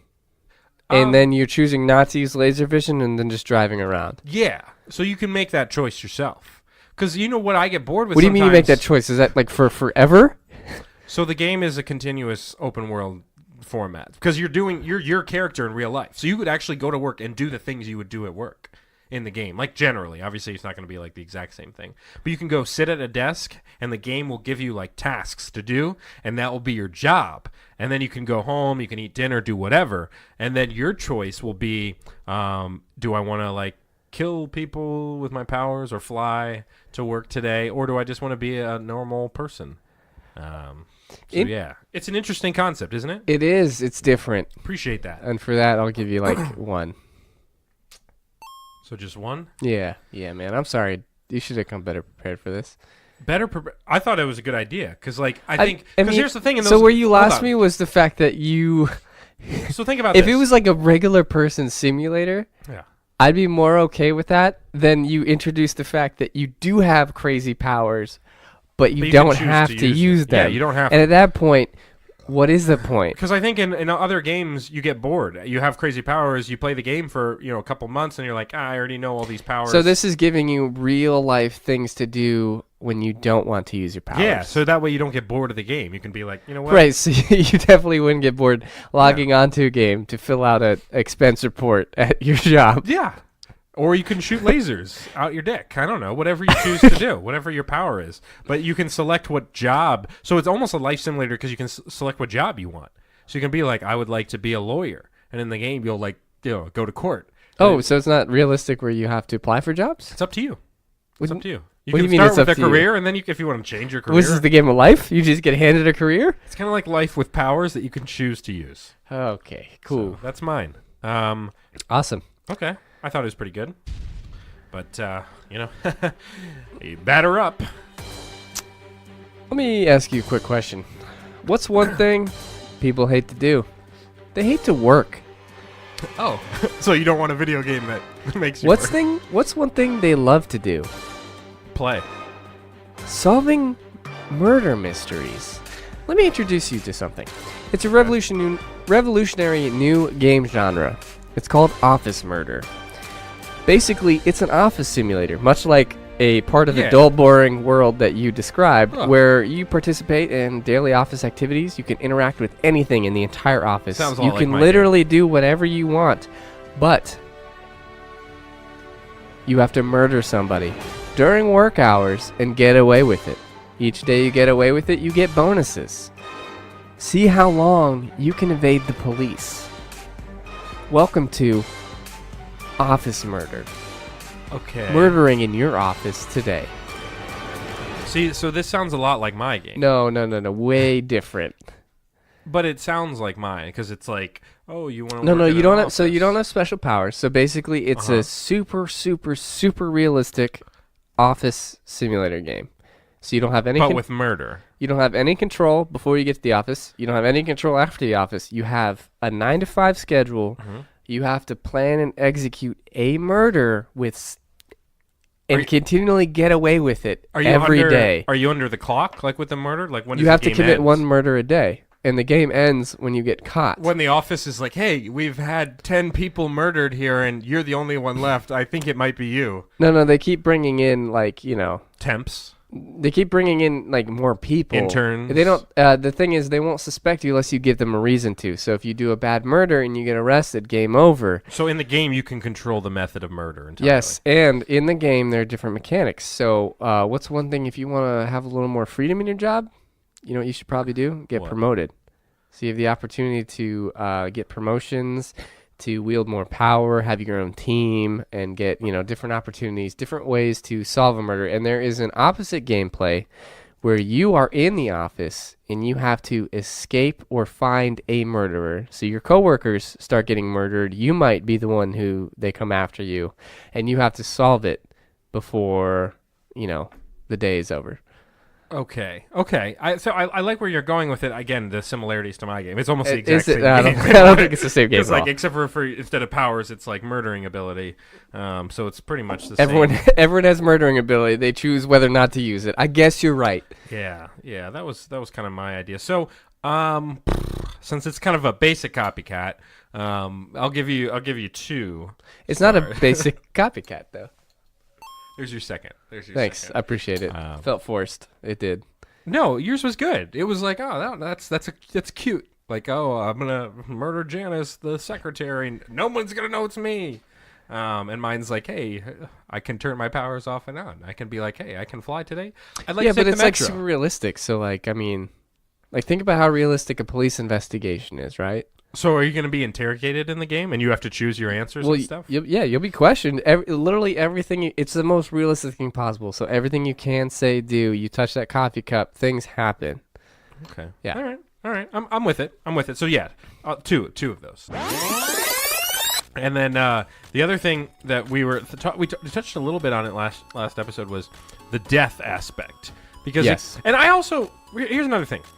So the size of the Pokemon does not really matter, because if you think about it, Onyx, which was 50 feet tall, made of solid rock, could be defeated by like a tiny water Pokemon that would basically blow bubbles onto it. Yes, it's some of the stuff made sense because it was like, all right, fire, burning. Think about that. Pokemon. Think about when you're the owner of a plant-based gym. And you're just having a great time, and then Charmander kicks in the goddamn doors and is like, I love the smell of napalm in the morning, and just lights everything on fire. Because that's the most effective, and your Oddish is just screaming, and you're just standing there watching. There's nothing you can do. And some of the elements make sense. It's all right. There's a fire Pokemon, there's a water Pokemon, there's a grass Pokemon, and then there's psychic Pokemon as well. It's who the hell came up with that? And then they use and they can teleport, which is a very useful technique. If you think about it, the fact that they have the ability to fly and teleport. If you catch a Pidgey, the Pidgey, as soon as it gets out of the Pokeball, leaves the fight and just flies away at that point because it has that ability. But yeah, the size discrepancy. So Onyx is fighting a tiny guy. How does that work? Or like there's or the Snorlax guy, and he's fighting a tiny little Pikachu. It just doesn't make any sense to me. Think about how overpowered Pikachu is. So if you go by like the normal leveling up system, just picture Ash through like I know he doesn't age, but like Pikachu has existed for like 15 years. How long is this journey? Imagine this. Pikachu is like level 4,000. It's like it was funny. I did this, there was something where, you can like battle trainers online and stuff like that. Yeah. This dude had a level 100 oddish and wiped the floor with my entire team. Wow. Like, it just, you can get these things so stupidly strong. There's like it just doesn't, it's like, I don't know. It blows my mind. It's incredible. But the fact that they don't die, they just faint, but then some of them do die. Well, if one gets hit if my Pikachu got shot through the chest with a solar beam, something which in the movies is described something akin to a nuclear bomb. Yep. I'm pretty sure that it wouldn't just faint. It wouldn't be like, oh, I'm tired. That thing would be just a little scorch mark left on the ground. Pikachu? Could they have chosen a weaker like thing than fainting? Like, couldn't they have done like knocked out, like KO or something? Instead, it's fainting. Because fainting just strikes me as something that's just so. It got dizzy. Yeah. It's low on blood sugar. Yeah. Your Pikachu has diabetes. Yeah, I need a Milky Way stat Ash. That's the Pikachu talking. It's like Tamagotchi. Did you remember to give your Pikachu insulin today? But they have a whole town that has a shrine to all the dead Pokemon, and there's people in there literally weeping about their dead Pokemon. Yeah, it raises a lot of questions that they just flat out never answered. What I will say, when you had your starter Pokemon and throw Pikachu out of the mix, what was your starter? Charmander. Every 100%. single time. And the first gym 100%. was so hard. Yeah. Because it was rock-based Pokemon, and Charmander, fire, does not defeat rock, which I guess I kind of get it. And literally, I would train him up a little bit, and then I would just continuously throw myself at the first gym over and over and over again until he won. And then I just carried on. It's really just because in the game, the first gym they put you against is rock Pokemon, and you have no ability to catch any Pokemon that can defeat rock early on in the game. You can catch Pidgeys, a Rattata. That's about it. I absolutely so I was the worst at catching Pokemon the first couple times I did it because like none of them really interest me unless they were cool looking. See, like, I didn't want to just catcher. I caught everybody. Like it didn't like appeal to me to do that, and I also was really bad at leveling my whole team. So I would power level. Yeah. And then I would power level until I got an XP share, and then I'll attach that to my second favorite one. And so whenever I got around, like they'd be absolutely ridiculously strong. But at the end, if those two couldn't do it, I was toast. So then I had to build a little bit more of a balanced team. But like I live as a Charmander owner, I live for the day when I walk into that the grass gym, because literally all I do, I take out all my other Pokemon. Doesn't matter who they are.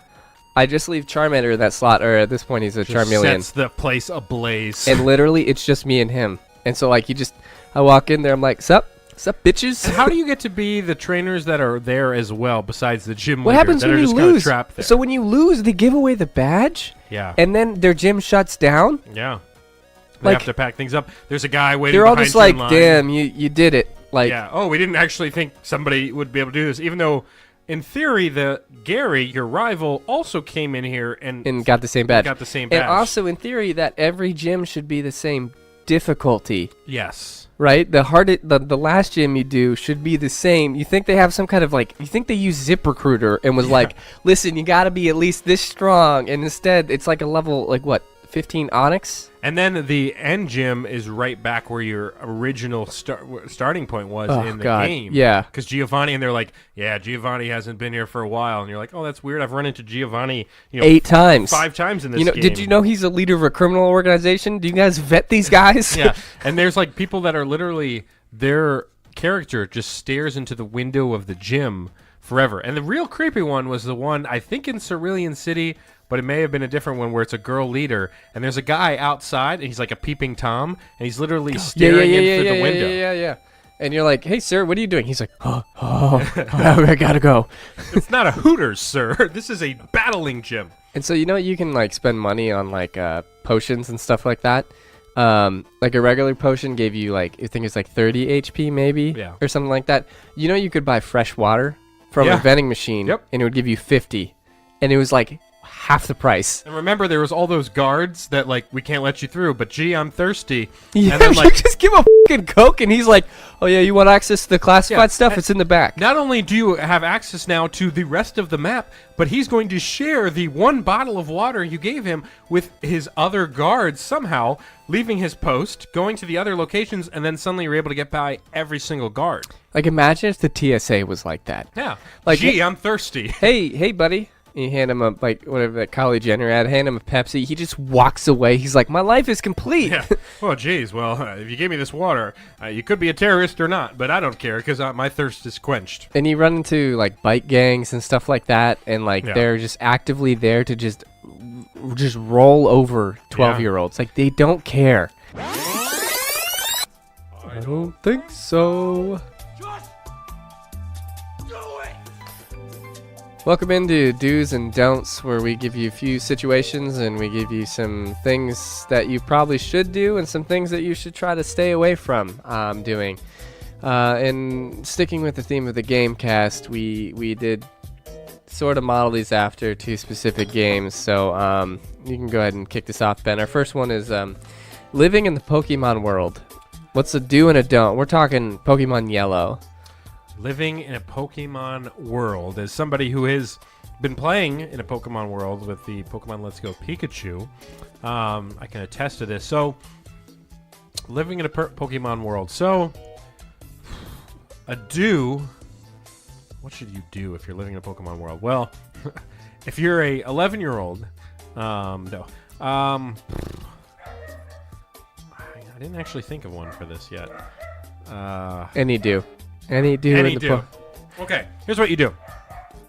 You know in Bird Box, they tie a bandana around their eyes. Yes. So in Pokemon, the only way you're going to fight somebody is if you make eye contact. Oh my god. Put a bandana around your eyes, you don't have to fight anybody. It's just like it's like when you wander through the cave and you don't have flash yet.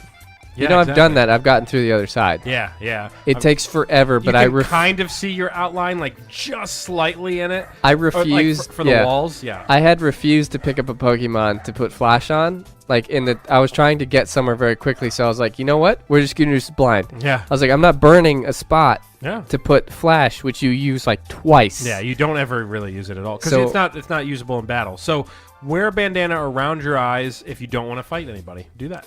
Okay. My do would be do use real weapons in Pokemon battles. So one thing, the Pokemon fight each other, but then one thing that they don't show is that the trainers have to fight each other. So make sure you're armed at all times in order to take on Bug Catcher Jeffrey. Maybe, you hit him across the face with a 9-iron, and he's going to give you his money. Across the face with a 9-iron. Okay. My don't let your son leave home at 11 to traverse across the world where With there are a pair literal of running shoes. there are little wild animals. That's that are just it used too. to Like attack. wild Pokemon can attack you. Yeah. You have to wander through forests where it's nothing but. Well, granted, the first forest was probably all Weedles. It was all I think Weedles, there yeah. was nothing else but And like Weedles. a Metapod who's just like, what power do you And have? I love- Harden. And it got to the point where and sometimes you couldn't run away. It was like Yeah. you run away, you couldn't escape, and I was like, it's a piece of thing on the And it's ground. only doing Harden and And then it gets to the point where Yeah. literally every attack you make just a tiny XP. a fraction, and you run out of PP for all of Yeah. your moves. Yep. And you cannot defeat him. And then it's like, you ran out of usable Pokemon. Yeah.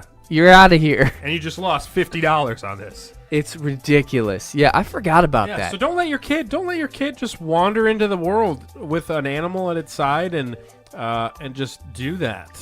My don't sell bikes for $1 million. $1 million. I'm sorry, but bikes aren't that important. If you want to We have Pokemon that can fly in the game. How about you sell flying Pokemon? You know what? You might need to decrease the price of your bike in order to keep up with the more abundant Pokemon all over the goddamn planet. I like how the bike is the most expensive thing in the entire game. Like, the guy's just refusing to believe. He's like, nah, man, my bikes are the best. You pay for the best, you get the best. And then Look at the Bike Emporium. And then there's a lot of nuggets, like gold nuggets, and like there's no purpose for the nuggets except for selling them for money. That's Yes. it. They're just gold nuggets. And like if you'd like defeat, like you find like 5 or 6 of them throughout the game, and it's like, all right, well here's another $10,000 in my pocket. Thanks. I love how you can use those stones, too. Yeah. They find to forcibly evolve. Like, Pikachu, eat this fucking stone. Like, Yep. they swallow it, right? Like, Yeah. I mean, granted, in the show, they just had to hold it or something, but, Nah. like, it's like, when it says use, not give, it's like if you're Going using in one way or in the other way. a suppository. Yeah. Like, Here's the Moonstone. Oh my god. your Raichu's walking kind of funny. Yeah, well, he just evolved, all right? What about Pokemon battles? Pokemon battles. What's it do for a battle? Something that a trainer should keep in mind when they're going into a battle. Bulletproof vests. Okay, I yeah. think people don't put appropriate battle wear on their Pokemon when starting Sure. fights. I think if you make your Pikachu or your starting Pokemon look as dangerous as possible, I'm talking Yeah. spiked collars. I'm talking Ooh. maybe a holster with a weapon in it.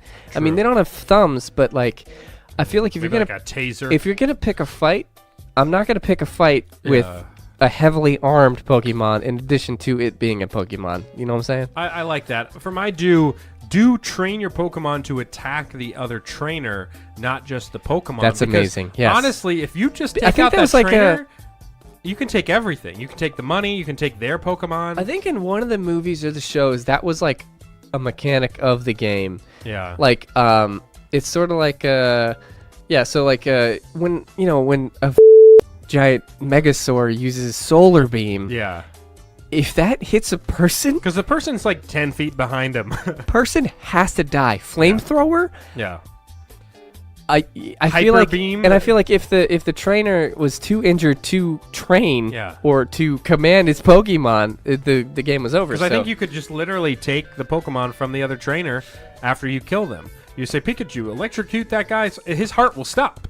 His heart will stop. Is that how beating. that works? You legally take control? Like, the Pikachu's just like, Especially because like you're in a random forest. There's no witnesses. what if they throw the Pokeball at you, you catch it in midair, and then put it on your belt, and you go, this is mine now. Or what if we had a combination of Pokemon and Red Dead Redemption? So you kill the trainer and then you drag its body and hide it from the law.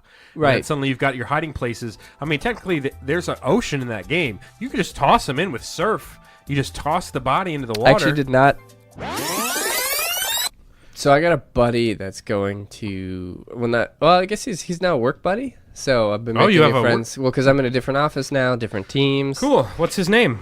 I can't tell you what his name is, but he's going. What's his first name? We call him Adi. So his first name is what? What do you think? I don't know, man. How would I find him? I don't know, man. I just don't want to. Just tell. It's not my business, Is he man. listening to the show? What do you mean it's not his business? Your business. It's his name. I'll tell you the name of every single coworker of mine. So his name is Chris. Chris. Yeah, Why do they call him Audi or Audi? It's not Audi. Is it because he has it's one of Adi. those belly buttons? And his shirt's Are you an always innie off? or an Audi? Anyway, the name isn't important. So I have a new coworker Name's buddy a little important. who. This is your new best friend. Oh, No. yeah. So he's So he we're he starting a starts- podcast together. Yeah, it's called the Random Phrase Podcast. Yeah, that's funny. That's funny. I can smash through that window right now, so I'll leave. You think I won't? So you guys have bits? No. He just stops on my cube every once in a while and like he tells me what's going on. I've gone to lunch with him once with a couple other guys. Oh. When I first got there, he's like, "Hey, come join the crew." Apparently, they got a crew that goes to lunch, kind of like your Monroe Ooh, we have Grill a crew. We Committee. just added a member to the committee. But I'm not, His name's like- Chris. Also, actually, It's not a regular thing, but Yeah. it's just like they wanted to like have me meet some of the other contracting folks, stuff like that. So I went along to Chick-fil-A. It was pretty good. But he's going to Australia, and he's going there for like 3 weeks. for like a vacation. Yeah, for all vacation. Wow. I've thought about He's it. hitting like all these different spots, but he's staying away from the outback. And like Australia is a place that would be really cool to visit in the Yeah. populated areas. But like, I'm sorry, but Australia is such a like a goddamn dangerous place. Don't they say it has like the most amount of animals that can kill you in one? It's like a square feet. It just literally was like everything. Like 9 of the 10 most dangerous snakes. Like it's a murder continent. It is. Like whoever, like with God sitting up there making Australia, he's like, you know what? Make that as dangerous as possible. That place. Yeah. But like you could literally. There's like species there that aren't anywhere else in the world. They're found in like this one forest in Australia, and then the facts are always really fun too because they're like, oh yeah, it's a bizarre backward this place. frog, if it looks at you, it has the type of poison that we don't have the antidote for, so you'll die. That's what I'm saying. And the toilet bowl flushes the other way. So when you flush a toilet, it goes. Yeah. I guess it goes clockwise. I don't know. I've never looked that. If you closely. look at see like how it drains, so because of where they are, it goes the other way. That's interesting. That's a weird fact. I know. There was a guy last night that we had dinner with. He has a bidet. Oh yeah, which I really want. I really want a bidet. So we had a very interesting conversation. His bidet is life changing. Yes, I've heard really good things about it. I think you should get a bidet and then let me test it out. Right, for you, just Ben's bidet. Yeah, the B&B. That sounds like a great name, to be honest. It does. But yeah, so what? How? So if you went to Australia, you would be like at the hotel and like the restaurants down the street from the hotel, and that would be it. Like I do some cool stuff. I would probably do the Great Barrier Reef because that's like a once in a lifetime thing. But sure. See, my thing is like I love wilderness. I love the outdoors. I don't have a lot of fears, but the thing that makes me the most uncomfortable is something like literally less than like is 1/10 my size and smaller. Yeah. Having the ability to make me keel over dead without being able to do anything about it. Like I'm not going in there looking to like up some wildlife. I would just be walking through. And if like a snake just decides to just ruin my day, ruin your life, I'm dead.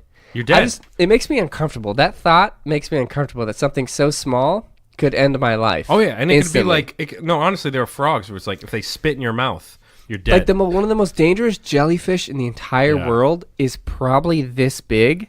Yeah. And if it touches you, you're dead. You're dead. Yeah. It's like there's nothing you can do. Who would have a creature like that? What is the point? There's literally nothing you can do. And then, so I watched this thing online about Snake Island.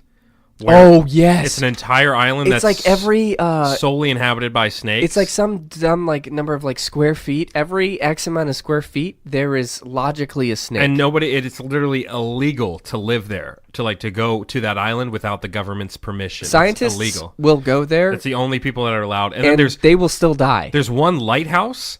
And they have to change the light in the lighthouse once a year, and that's the one time that a expedition goes and changes the light in the lighthouse. You think at some point they're like, "Hey, dead. Maybe we should." I don't know. Funny thought here. Maybe we should buy a better lighthouse, or Or how about this? How about this? Put lights outside of the island.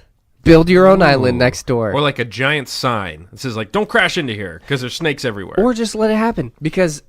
Yeah, I would not be caught dead on that expedition. I feel like you would end up dead on the expedition. I feel like you could even offer me $1 billion to go do this expedition, but just what I picture is that island is everything's made of snakes. Yeah, You think that's a tree? Grab that branch. Guess what? It's a snake. I watched the YouTube video and they're like, the people. Oh, I heard the squeak of the pen. I'm sorry. It's like one of those noises that only young people can hear. So, it's me. What was that? That frequency? Yeah. Was that a real thing? I don't know. I remember we played it incessantly one time, but I feel like there's a teacher who was like, "For the love of God, you've been doing that noise There's for one an for hour." older people, I think. And then there's one for younger people because shop owners in certain cities will play that noise to keep people from hanging out outside. I think it was one of those things that everybody just liked to pretend that they also heard to be cool. Yeah, 100%. Because I could never hear anything. I'm always like, yeah. I have really bad hearing in one ear too. So yeah, that's my true. Left ear is really good. My right ear is. What do you? Why do you think that is? I built a homemade firework when I was younger. So what I did was I grabbed some C4. Yeah, some plastic explosives. I took a bunch of popular fireworks and I cut them open, right? And I tried to look at the insides, how they're rearranged. But what I ended up doing was basically just creating this shaped charge where it was just a whole bunch of different like gunpowder and fireworks stuff Yeah. with a fuse sticking out of it. And so I lit it, and course. it went off prematurely. Ooh. And so like my ear was bleeding a little bit. Oh God, you could have been deaf in that ear. Yeah, I got like I It would would probably go pretty if I had quick. to ballpark it, it'd probably be like I got like 60% Yeah. in that ear. So like when I have my AirPods in, Oh. the right bud, if it has to be well over halfway volume on my phone for To me to even be hear it. able to register it. Wow. So it's actually it's nice when I'm like working because then I can have it like blasting in that ear, but it's a very comfortable volume. Okay. And I can like work and stuff. And my good ear is open, which means I can hear all the surroundings. By the way, I would say my sentence is Salty Dalton has a new friend at work that he finds Jesus, very here we go. affable. His name's Chris, Okay. but they call him Tito or whatever the hell his nickname is. Tito, that's his name. Yeah. Is he affable? How old is he? You don't have to tell me that. You're more affable than he is. What's Actually, his Ben, thing? you're the opposite of affable. What's his thing? Like, what draws you to Dude, him? I've literally met the guy 3 times. Maybe saying work buddy was too much for you to handle, but No, it was it's just fine. I got work it buddies. was a one-time My thing. work buddy's Ricky. He listens to the show. Wow, you replaced me already. Yeah, I play ping pong with him every you know day. what? Actually, Ricky No, I don't need to do this anymore. Ricky only comes to work twice a Hey, week yeah, now. guess what? Podcast is done. Because he works from home. You can what keep if we talking, did stop and then but- Pete sets up all this equipment and then has to just tear it all the way down? While you're high, If you remember the Alvin and the Chipmunks movie, the animated one, where they went around the world in 80 days. in a hot air balloon, Yeah, it was incredible. And they were smuggling drugs. seems like a dangerous trip for chipmunks. That's one of my favorite Alvin and the Chipmunks movies. Is like they were all in hot air balloons and they had to like race the Chipettes. And this the is like fe- the this is female? before like My Name Is Earl guy ruined the Yeah. live action Chipmunks because that was weird. yeah. No, the original cartoon ones I'd watch religiously.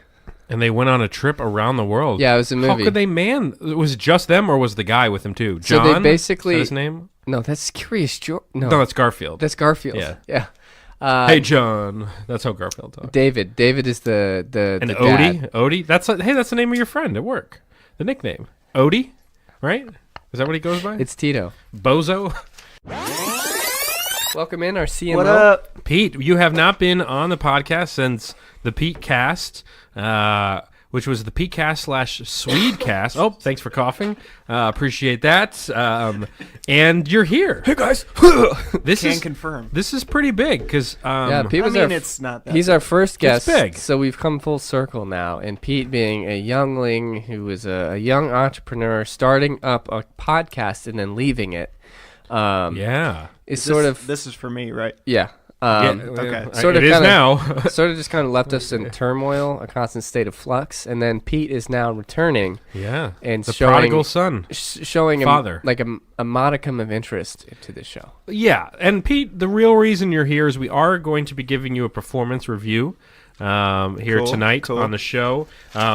We'll get to that in a moment, but first we're going to have you participate, and you're just... So that's crisp. How many more noises are you going to make while saving we're that trying to do sound the show? effect. What? Yeah, so Pete is already checked out Yeah, mentally he's already here. just not in it. Well, it's a funny thing with Pete is like he'll say phrases kind of like what he does when he goes lit. Yeah. Can confirm. So Pete's in... It yeah. means that he's actually not listening to anything Yeah. you're saying, but registers that humans need some kind of feedback. He does to that over know- text in the group chat. Well, not even that, but like I used to just describe things to Pete, and then he goes like, "I don't know, man," and he'll say, That's what "I you don't." can tell he's not listening. He just says, "I don't know, man," and I'll be like, No, oh, it's, "What do it's you? What do more you of mean?" like sometimes when I don't really know how to respond to it. No. No. And that he wasn't Sometimes. listening. Yeah, I don't know, man. And then I look at him, and he's like, "I don't know, man. That sounds lucrative." That's a nice whiteboard, by the way. Thanks. We have those in our office. Quartets? Yeah. Mm-hmm. Quartets? That's the name of the whiteboard Yeah, company? it's in the top right corner. Oh. Cortez. No, quartet. No, quartet, like a Not musical Cortez group. from El Dorado. Like Vitamin String Quartet. Yeah, that's a good band. Vitamin String Quartet. Sorry, that's a good orchestra. Would they be considered orchestra? No, because they're not a full. I guess not. But They're a quartet. yeah. So they're not a band. They're a quartet. Good. I'm glad we solved that. And Pete, I hope you have prepped a fishbowl invention. Can I go third? Oh God. No, that means he hasn't thought of any. I know. Yeah. Okay. I didn't know if you could understand the Yeah, tone you of can the go room. third. I'll go first. That's why I was tonight. asking to review the notes. There's nothing to review. We do the same thing, and I drop my phone every episode. We do the same thing every episode, and you don't listen to the show. Sorry, I'm when really was the last nervous. episode you Wait, listened to the guys. show? Oh, God, was you really- made the microphone. Really loud. You made the microphone Oh, pop. man. That was incredible. No, I got a pop screen. Oh, it was on the side of Yeah, the pop. you idiot. Nice. God. Nice. Pete, when was the last episode you listened to? It was November 4th, 1992. It was in 2018 for sure, I think right? it might have been the Patcast. So 2018, Pat came on the show in like September. Yeah, man. But I didn't listen to it right when it published. No, it was a recent episode. No. No. Hang on. The podcast was The not podcast recent. was in like the first 10 hold, please. episodes of the show. Oh, Let me- okay. Let's let me all look at let's all podcasts pause and for see. Pete. Okay. I can tell you which one I downloaded last. So you haven't even been downloading them? No, because I can stream them. But we want to see the download numbers. You're the CMO. You know this stuff. Okay, we'll get to that in a moment. Well, yeah, I don't want to fluctuate the numbers at all or inflate them Why would you not want to inflate our download numbers? what number? because I want to get a realistic metric. No. Pete, We click don't download care. on all of them right now. We've been missing out on downloads because of your selfishness? Wow.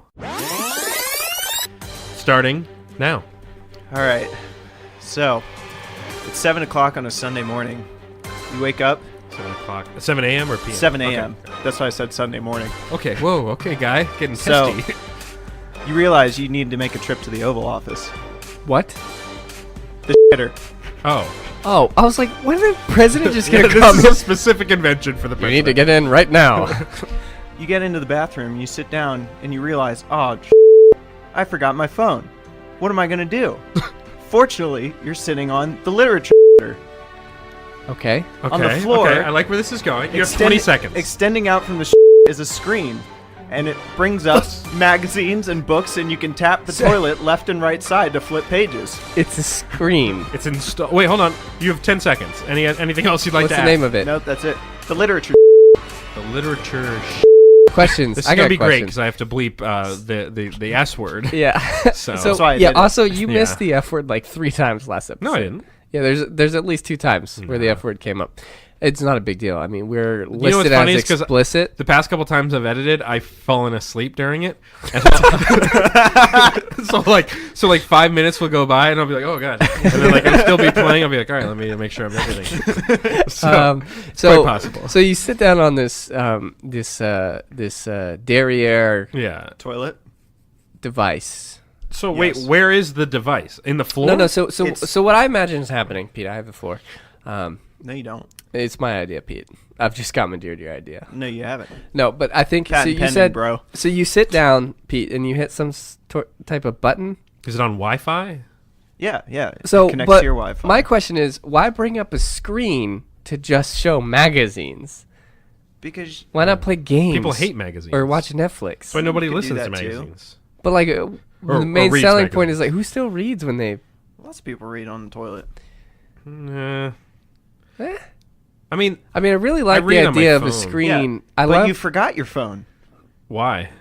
because maybe I thought honestly, when you were describing that, I thought it would be like a string that you attach to your phone. Just That's so yank when it you sit in. on the toilet, you can be like, "Oh, thank God, I still have the string that's attached to my belt." And then It's you like pull it. the wallet chain, but on your Yeah, phone. yeah. I would have But- preferred that actually. Well, yeah, Ben's not the great sample size for this because his phone is like attached to his body. yeah, it's on the yeah. ground right now. I know where it is. No, I like the idea because like I would like to watch her play game. I play phone games exclusively. Yeah. While I'm doing Okay. my meetings, my business Sure. meetings, and I think I like the fact that a screen comes out and you can do whatever you want with it. But I Sure. would not. I don't think I would use it to read.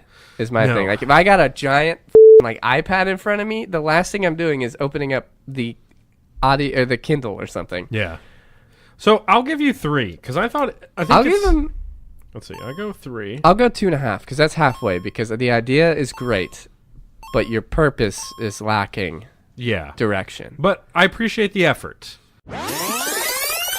Right now, because you have to sign this, Yeah, you have to sign it. that we're both agreeing It's a to legal document. for I don't your have to sign performance. You do. There is a spot for you to sign it. Yeah, what do you mean you don't have to sign it? That's why you're here. I'm sorry. Yeah, I don't understand. Anyway, what's your goal? Give me a goal. My goal is to listen to a couple more episodes this year. Wow, that's really setting the bar fucking low, huh, A Pete? couple is how many? 2? 2 to 3. So 2 to 3 episodes for the year. You do know that like we're gonna be doing like over 50 episodes this year. So like 20%? No, less. Like That's definitely Wait, not. how the f*** is that 20%, man? sorry, Jesus Christ. sorry, that's like 0.5%. I think. Wow, you just almost let him off the hook. Wow, 20% of our episodes. Okay, that's one goal. A terrible one. I don't know if I'm agree to it, but what's your other goal for you in the show this year? My other goal is to download all of them. Download all the show. So that goal could be accomplished in one evening. You could just You're subscribe. really setting the bar pretty low here, huh? You could just subscribe to the podcast, and your phone will do it automatically. Pete, what for are you. your goals for next year? I think I want to breathe a lot and maybe just Yeah, go you could outside literally somewhere. do both of those Can I have things some pizza? tonight. You could listen. What? Can I eat the rest of my pizza?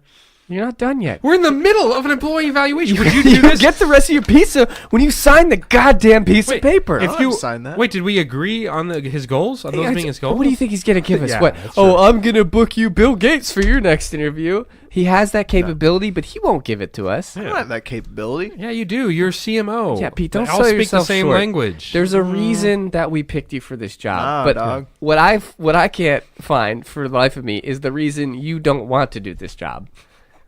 Yeah, I mean, You Pete, get all of the publicity. we had poor Taylor you get Klein appearances asking on a for the CMO podcast. job left and right, and then eventually we turned him down Then why so did- much he doesn't even talk to us Why anymore. didn't you hire him? hire him? Because you're the CMO. Because you had accepted the job already. Yeah. The only had reason not. we entertained competition was to light the fire under you, to Yeah. go out and get them, you know? To just go out there and do it. Get him. Just do it.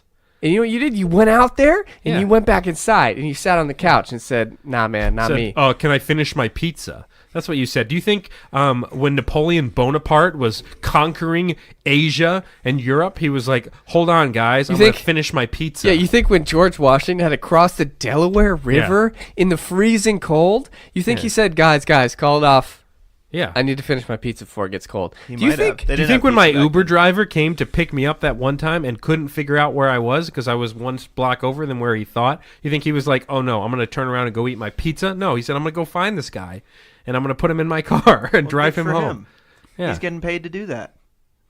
Well, do you think George Washington was paid to cross the Delaware River? What about became Martin president. Luther King? You think he Ooh. just didn't want to defend civil rights? I don't know. I don't know if you want to use that example. Well, no, Why not? It's a person from history. February, Black History Month, right?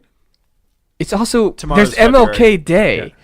It's not a sensitive subject. No, I didn't say it was sensitive. I'm not sensitive about it. I didn't do He's anything. being a wrong. little weird about it. No, it's not nothing weird. Yeah. Did MLK? Did you think he was like, let me stop for pizza as I'm fighting for human Civil rights? rights, yeah, for the basic rights of people. Dude's got to eat. Pete. I Okay, guess, so you're saying he did put that on hold. He said, guys, I understand it. Yeah. We're not going to do the march. We're just going to, I'm going to go grab some za, and I'll meet you all at the mall later.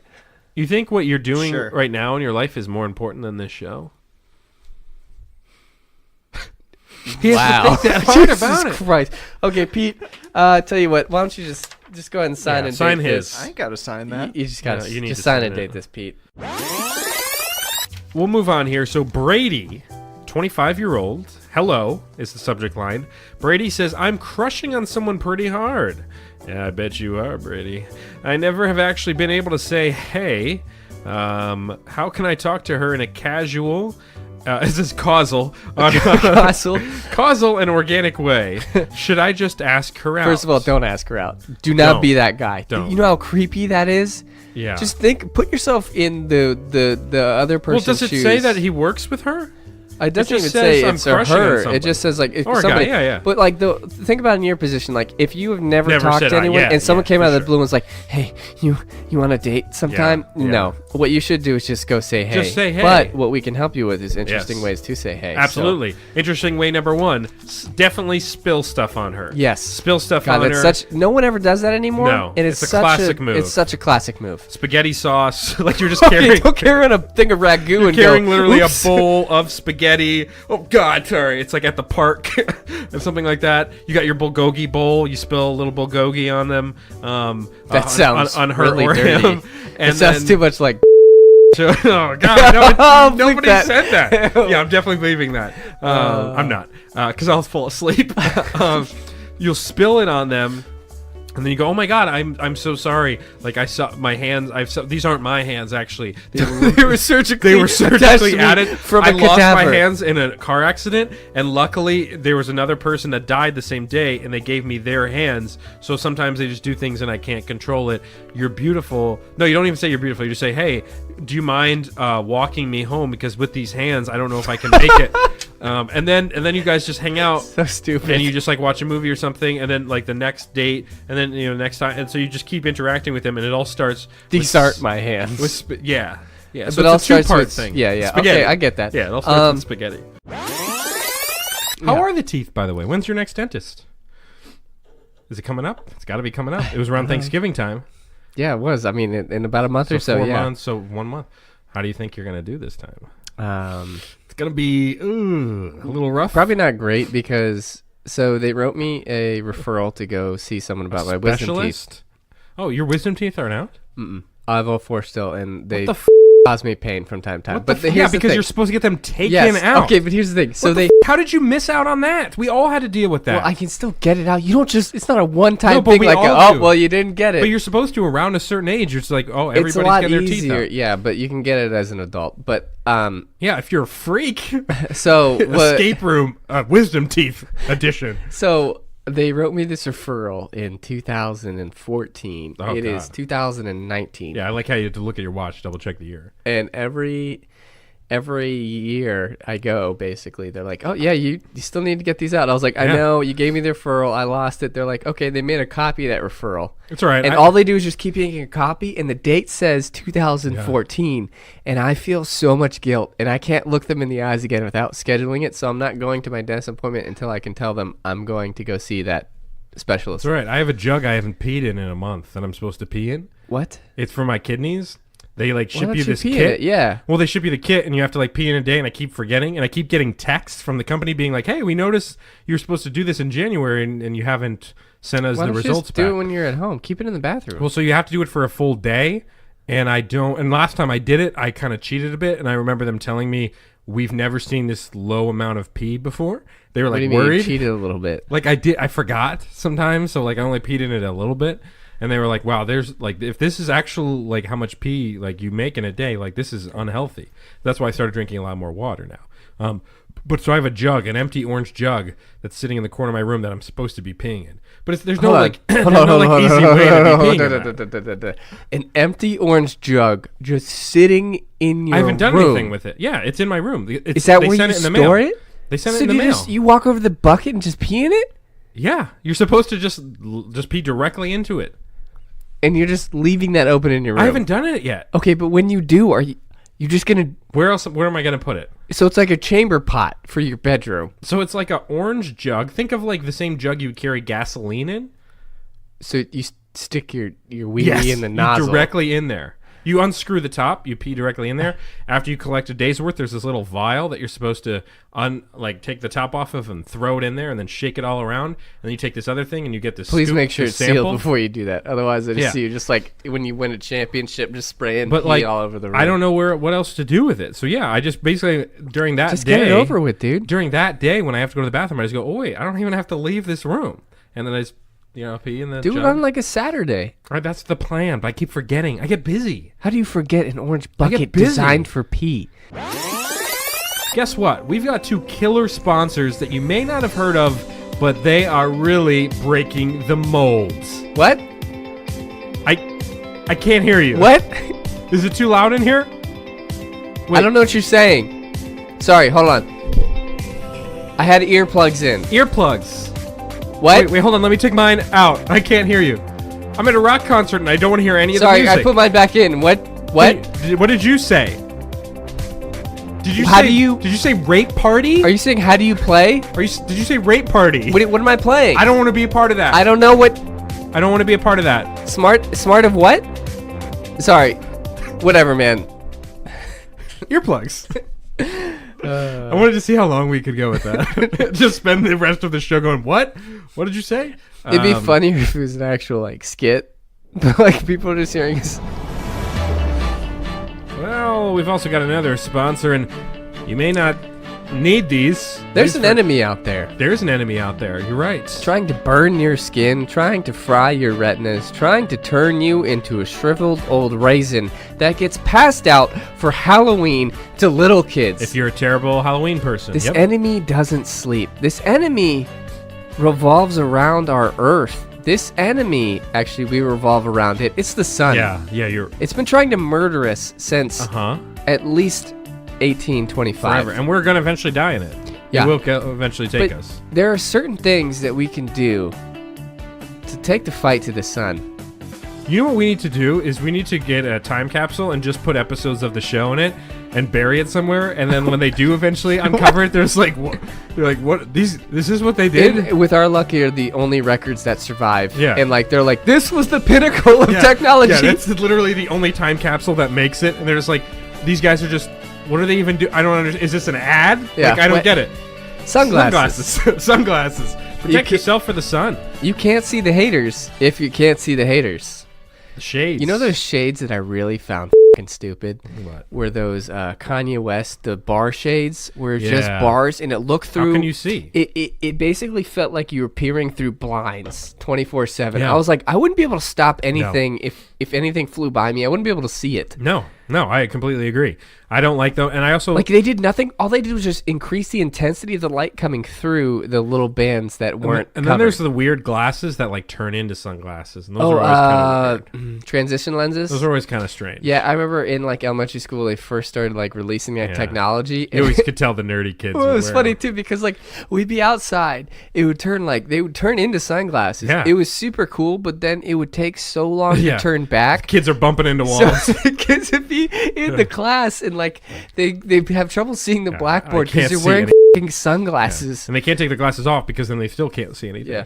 Sunglasses. You know I crushed somebody's glasses before? Did you really? Yeah, we were in violin class and strings class. Did you do strings? You were in strings class? Yeah, I played the violin. How do I not know this? I played the violin for like 3 years, and then I played the trumpet after that. I didn't know. Yeah, I was in either like of these. honor band, area band, but I stopped. You played the violin. Yes. I mean, it was towards the end of elementary school, but I played for 2 years. So like you played. Yes. I love violin. I love classical music. What the how can anyway, I not know this about you? But we were in strings class, and I was. You played the violin. I was walking towards. We were just dicking you had the around. thing on your chin, and then you're just like and I was like walking up, and I heard this crunch. And there's. Do you remember? Yeah. I destroyed her glasses. Wow. Stepped on them, blew them up, and she heard this crunch and she's like, "What was that?" And she turned towards me, no. and because she didn't need them to read the sheet music up close, but I was like, "Why would you put them on the ground? Why would you put them on the ground?" And I was like, "I am so sorry." She just started crying. Of course she did. And I was like, I didn't know what to do. So you started playing a really sad song. Like, I don't even think I owned a wallet in like 4th grade. Yeah, so I was just like, pay her off. I was like, I mean, I can like ask my parents if we could buy you new glasses. I was like, I'm super sorry. And she just like left the room sobbing. And I will always remember that. Big mistake. You shouldn't ever, especially when you're a little kid. If any little kids listening to the show, if you break something, don't even say anything about your parents paying for it because you're a little kid. It happens all the time. So don't get your parents involved. Yeah. I can't believe you played the violin. Have you broken your glasses? I've actually never like. I don't think I have. Really. I've never like truly broken a pair, but I've lost one pair. Yeah. I've only lost one pair in my entire life. It was in college. And I rode the shuttles to the different campus because a majority of my classes. We've chronicled this about the shuttle, the girl on the shuttle. Oh yeah, yeah, we talked about that. So same shuttle basically. I leave my glasses on the seat for some reason. Weird decision. and my wallet. And your violin. And my violin. I always bring it. I carry it with me all the time. And I get off the shuttle, and I'm like, oh, no. So the shuttle's moving. I remember because I made a Facebook post about this or something. I ran like a sub 7 mile chasing this thing around campus. So I went all the way across. So basically, I'm chasing it, and I realized the road. It's this giant Patriot circle. I was like, there's no way I'm gonna cut it off. So I started taking shortcuts, busting through trees. Ferris Bueller did. You were going through backyards. I cut through the construction site of the library. Actually ran onto the construction site. And I was trying to head this thing off, and then these shuttles there were multiple shuttles, and there were no numbers on it, and so I had to just pick. I just followed They turtle shelled you. The 3 turtle shells. It was insane. It was like out of a movie where those people are doing the bank heist, and all of a sudden 3 armored cars pull up, and then they shuffle out, and so I start chasing down the one I'm pretty sure is that. I find at the stop. I'm sweating profusely. I get on, and I'm I think I left my wallet and stuff, and I walk over to the seat I was in. It's not there. It was the other shuttle. And I got my wallet back, but the glasses never turned up. I wonder where the glasses ended up. Because, no one's going to just pick up a pair of glasses and be like, oh, well, hopefully this is my prescription. Yeah, I know. Start wearing it. First of all, who just puts on glasses going this is incredible? See, are these minus... They're the wild thing from Major League. They suddenly can pitch. Mine's, I have -2 in this eye and minus 1.75 in my left eye. Oh, ours are pretty similar. Mine's, I think they're both now... 2. I think mine actually. I think these glasses might actually both be 2. I know my contacts. These are both 2. Interesting. Wow. We could so we could glasses. actually do that. Should we do you swap? want to put it on the bus? Do we want to? Here, put your glasses on the bus. Okay, and I'll go chase Let me after. play your violin. Some of these are pretty great. Oh, okay. Some of these, yeah. Okay. Well, so we're just gonna go for we're gonna go a back couple and minutes. forth. Okay. Yeah. Well, so 5 rounds. 5 rounds. We have to pick 5 jokes. No. Well, yeah. So here's how it works. You weren't listening. 5 rounds. To win a round, you make the other person laugh. If they laugh, you win that round. It's best of 5. It's best of 5. So the first to 3. So I will let you go first. Take a sec though. I will give you my full attention, and I want you to read the joke, and then I will read one to you. Are you ready? Yeah, whatever. Okay, so we're gonna go back and forth here. So I will let you read one. I will give my reaction, and then I will read one. So I will give you my full concentration on this joke, and you will give me full concentration on my joke. I feel like if we just we're just gonna start laughing. Okay. Okay.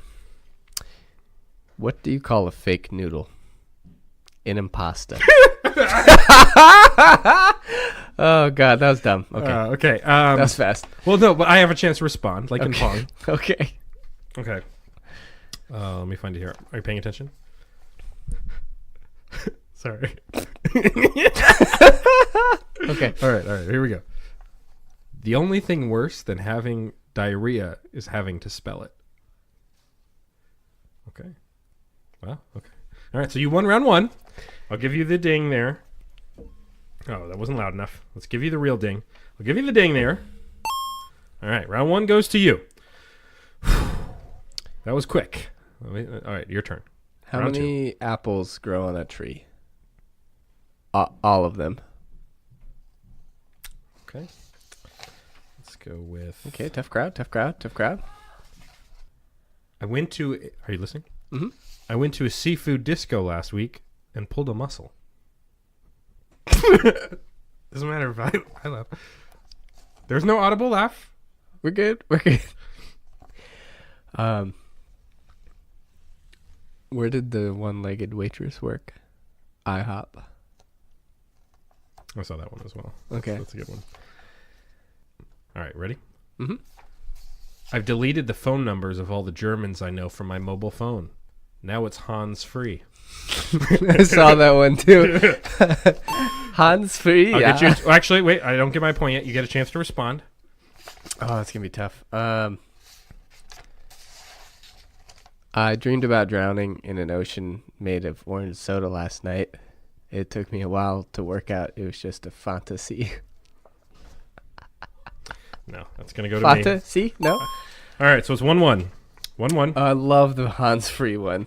God. That's pretty brilliant. All right, round 3. So it's 1-1. Did you hear about the kidnapping at school? It's fine. He woke up. Well done.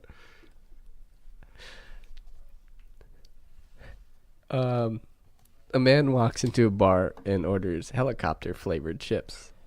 The barman replies, "Sorry, mate. We can only do plain." Oh, okay. It took me a while to get to Okay. that. This is That's too just complicated. because I'm stupid. Are you ready? Yeah. What's 50 Cent's name in Zimbabwe? $40 million.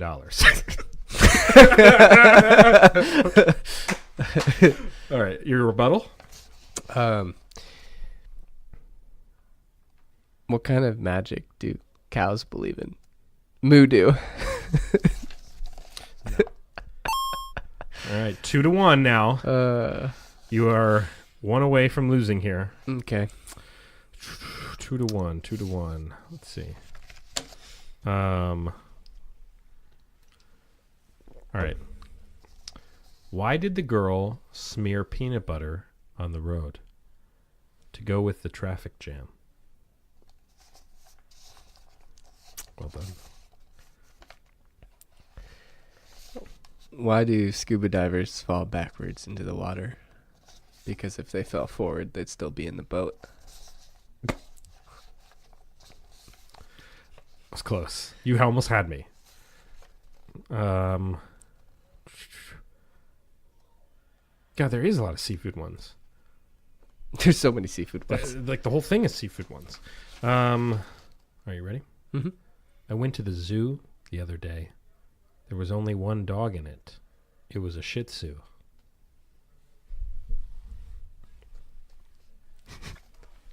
God, that was close.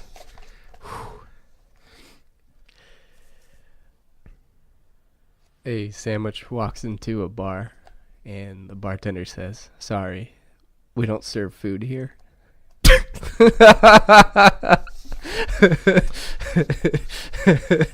That was good. Let me read you my rebuttal. Okay.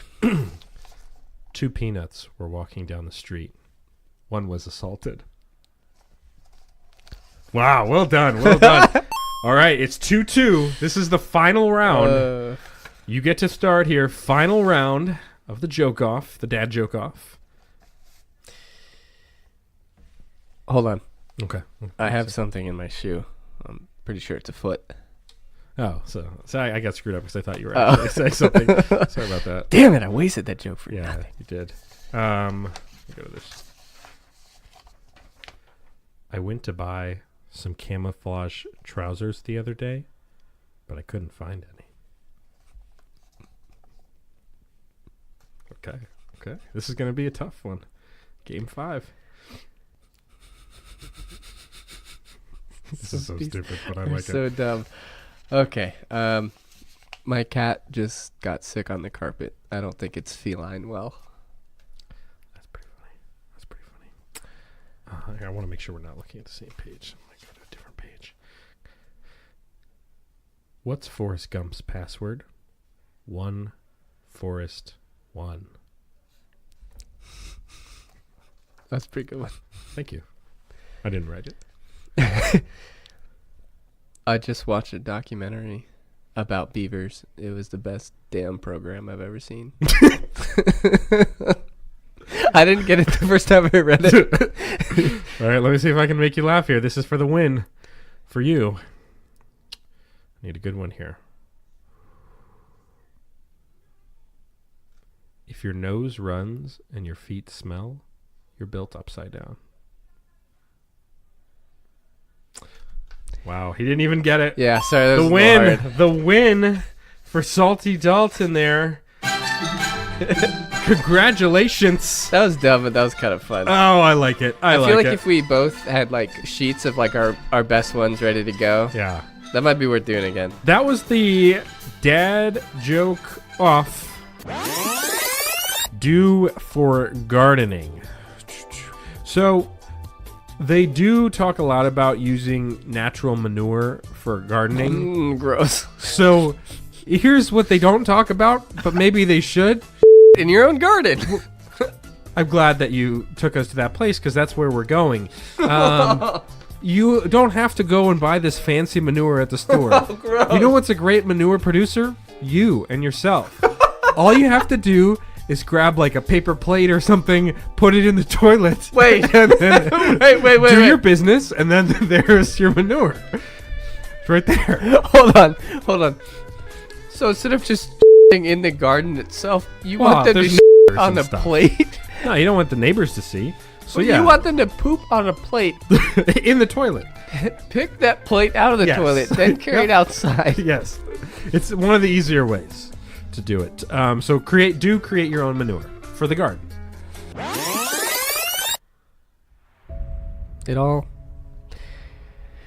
It just started so simple.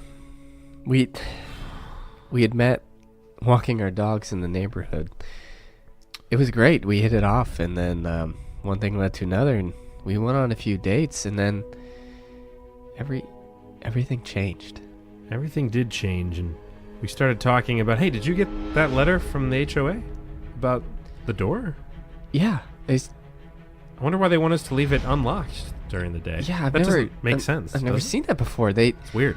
They specifically said leave it unlocked between the hours of 12 and 2 a.m.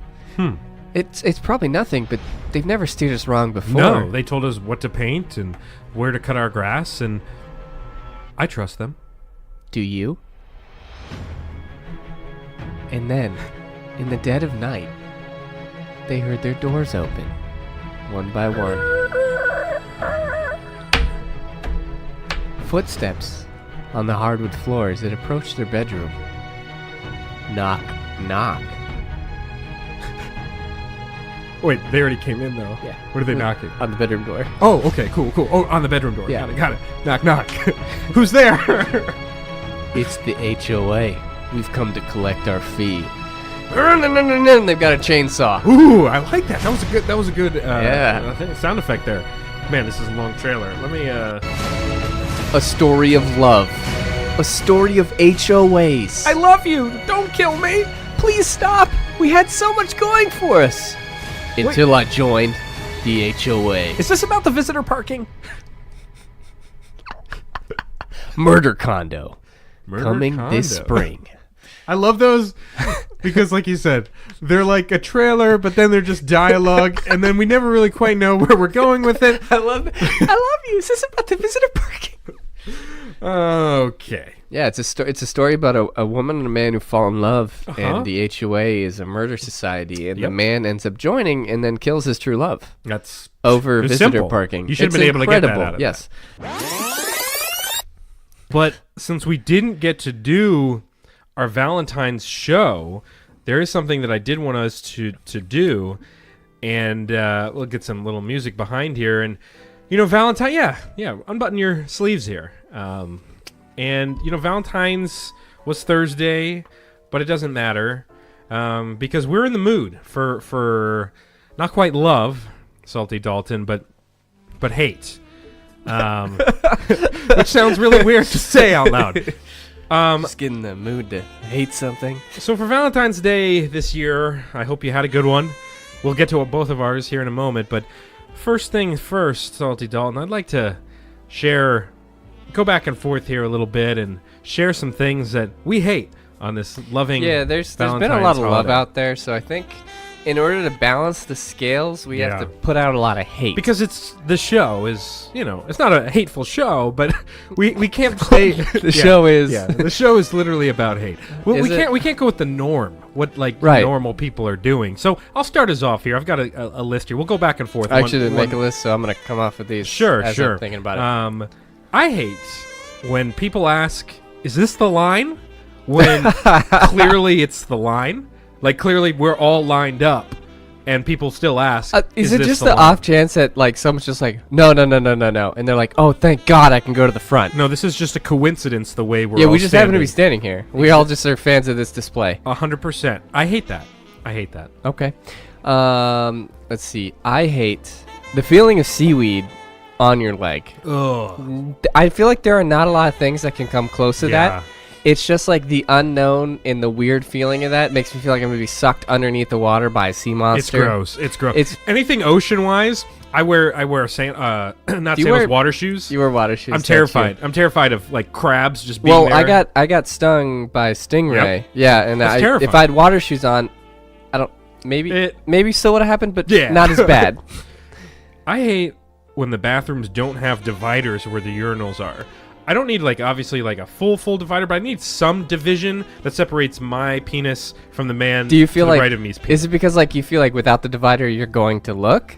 I Do don't you know. find your eyes kind of They might wander. they might wander? I like a clear division, and maybe his eyes are wandering, and I like a little bit of privacy. I understand with urinals, you're all out there in the open. I want a little bit of privacy, so I hate when they don't have the divider. So I hate going in the bathroom theme. I hate when stalls have giant cracks in between the door, because there's some at my new building that have almost about an inch wide gap. And if you're gonna have that, don't have a door at all, because you can see everything. I can actually make eye contact and have made eye contact during bowel movements, and it's been really unpleasant for everyone. Yeah, no, I hate that as well because my eyes are automatically drawn to cracks, not in a weird way, but I just I can't not look. And then if I make eye contact, it's over. You can never work there again. I hate that Chick-fil-A puts the pickles on the sandwich when they know we all take the pickles off. Oh, actually, I eat it with the pickles on. I'm a pickle guy, though. That's gross. I mean, that explains a lot, but that's gross. I hate missing an exit when you're using a navigation system because it makes me just irrationally angry. Sure. And then the next exit is always 5 miles down, and you have to loop around, and then you end up on the side that's going with traffic instead of it happens against every it. time. It happens every time. That drives me bonkers. I hate places, or let's see, I hate the conveyor belt at the grocery store. I either think they need to be wider because they're just not wide enough. Maybe it's just the grocery store I specifically go to at Safeway. The conveyor belt is so thin I can barely fit anything on it.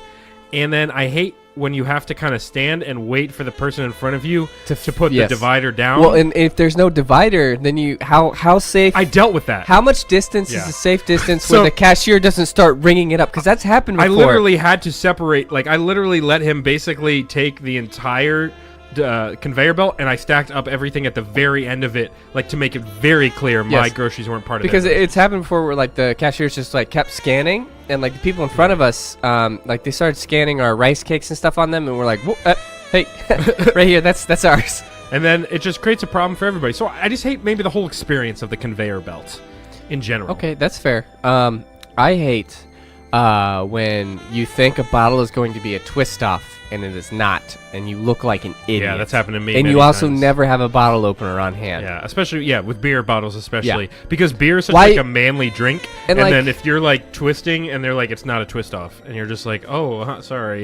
I'm it's an idiot. yeah, cool. It feels cool to only be able to open something with a bottle opener. Yeah, but twist off. What do you lose out of not making something a twist should be off? Twist off, especially nowadays. It's the easiest way to access your beer. Now they have bottles that it looks like it's a regular one, a one that you bottle opener one, and then it's actually twist off. Yeah, it doesn't say twist off, and there you go. You remove that out of the equation, and also you don't dick up the bottle cap, and you get a perfect one in case you like to collect them. Yeah, we've got some Rolling Rock ones there you can see on the camera. I hate that I don't really know the difference between shampoo and conditioner. I understand they do different things, and you're supposed to use a little bit of conditioner, and you can use plenty of shampoo, a lot. I use half a bottle every time I shower. No, just kidding. But do you though? I use a lot. I don't really know the difference. Here's some silky. I don't really know the difference. I know one's supposed to be for volume or softness. That's fair. I actually don't really. I think it just makes it softer. Yeah. Right? But I don't ever really feel the difference. And I use but then the thing is, the problem I have is they have a shampoo and conditioner all in one. Yes, I use the 2-in-1. So why are they ever separate? I think it's just to make money. I actually don't know if there's any clear so I hate empirical evidence. I hate it. I hate when it's sort of dark. It's just really specific, but so you're trying to plug something in. Maybe it's your charger to your phone, okay, and it's too dark where you can't see, and you don't have any kind of source of light to figure it out, and you just get so frustrated because you keep missing where you can't quite plug it in, Yeah. and it makes me very upset. I have that in our room, in Abby and I's room, because there's no light switch on the wall. The light switch is by the bed, where the lamp is. Like, we each have lamps on each side of our bed. Right. So Dual lamp it'll be setup, like yeah. late at night, and it'll be completely pitch black dark in that room, and I'll walk into the room, and I have to basically kind of navigate my way through the room to find the lamp to switch the thing on. It's anxious. It's terrible. because you never really know what's on the floor. And Especially when if you you're a stub messy your toe person. too, you can't just you can't get mad because you also didn't turn on a light. You Yeah. chose to do that. No, 100%. I hate people that use the word likewise. Likewise. There's just something about that word to me. I just don't I don't think I've ever actually used that word, likewise. Like if somebody says something and you go, oh, likewise. I've never. It's just, yeah, I hate it. I don't like when buttons, when I pop a button off a shirt, or maybe I find a shirt without a button. I hate it because it's so small, It's yet such a serves process. such a valuable purpose. And it's at that point, the shirt is basically ruined Yeah. until I go put that button And on. then I don't even know where to get buttons. Everyone's like, just Well, go to that's just Michael's. it, too. And you're just like, yeah, and your shirts actually come with an amount Yeah. of buttons, extra ones. Yeah, They're at the very bottom of your shirt. I never keep them. But once those are gone, Yeah. what if I can't find the exact same button that was used on the shirt? You look like an idiot. An idiot. I've had shirts I've had to just throw away because they were missing a button. I was like, I don't even want to deal with this situation. I'm just throwing this shirt away. I hate that insect repellent doesn't really work. Like the insect spray, like in the summertime, they'll be like, oh, here's some bug spray. Spray this on, the bugs will go away. I've never, ever, ever had the bugs be like, nope, he's good. He's got the spray. We're not going to go I anywhere feel like, near him. especially for gnats, it makes them I think it's accumulate fake. more. Yeah. I think I feel like it's an attractant. I think gnats have evolved to the point where they can actually, because so many people use bug spray, that they can withstand the bug spray and they can survive it. Yeah, no, I would probably agree with that. Yeah. I hate when you're trying really hard to open something, or if you put a fork in something and then Yeah. you splash the juice, Ooh, yeah. and it's like a very sudden, accidental thing, Mm-hmm. and the juice goes flying onto your shirt. The worst is if you're at work and you're wearing Yes. like a nice shirt, And or you're something trying like really that. hard, but something happens where the fork just drops slightly, and all of a sudden there's this pocket of sauce that shoots up. I think, and I don't know, I've heard about this. I feel like I need to be a spare shirt guy where one desk drawer is literally you just have one shirt and that is dedicated to be a spare shirt. It's not a bad idea. So what I do, what I have in my current setup, in my cube, is I have a little overhead bin. Yeah. I have a bag of ties in there. Oh, that's smart. So different ties, in case the tie gets ruined, you don't have a tie. I have my 2 work jackets hanging up in there so that I smart. will never forget one if I'm at work, and I have a spare pair of dress shoes under the desk. But I've yet to do the shirt. The shoes, though. So you would be in a situation where you need another pair of shoes? Well, if they're black shoes, and if you need a black jacket, or Okay. if you don't have the right belt, Okay. that No, that's I'm some not. stuff, I'm yeah. not questioning this because I like this idea.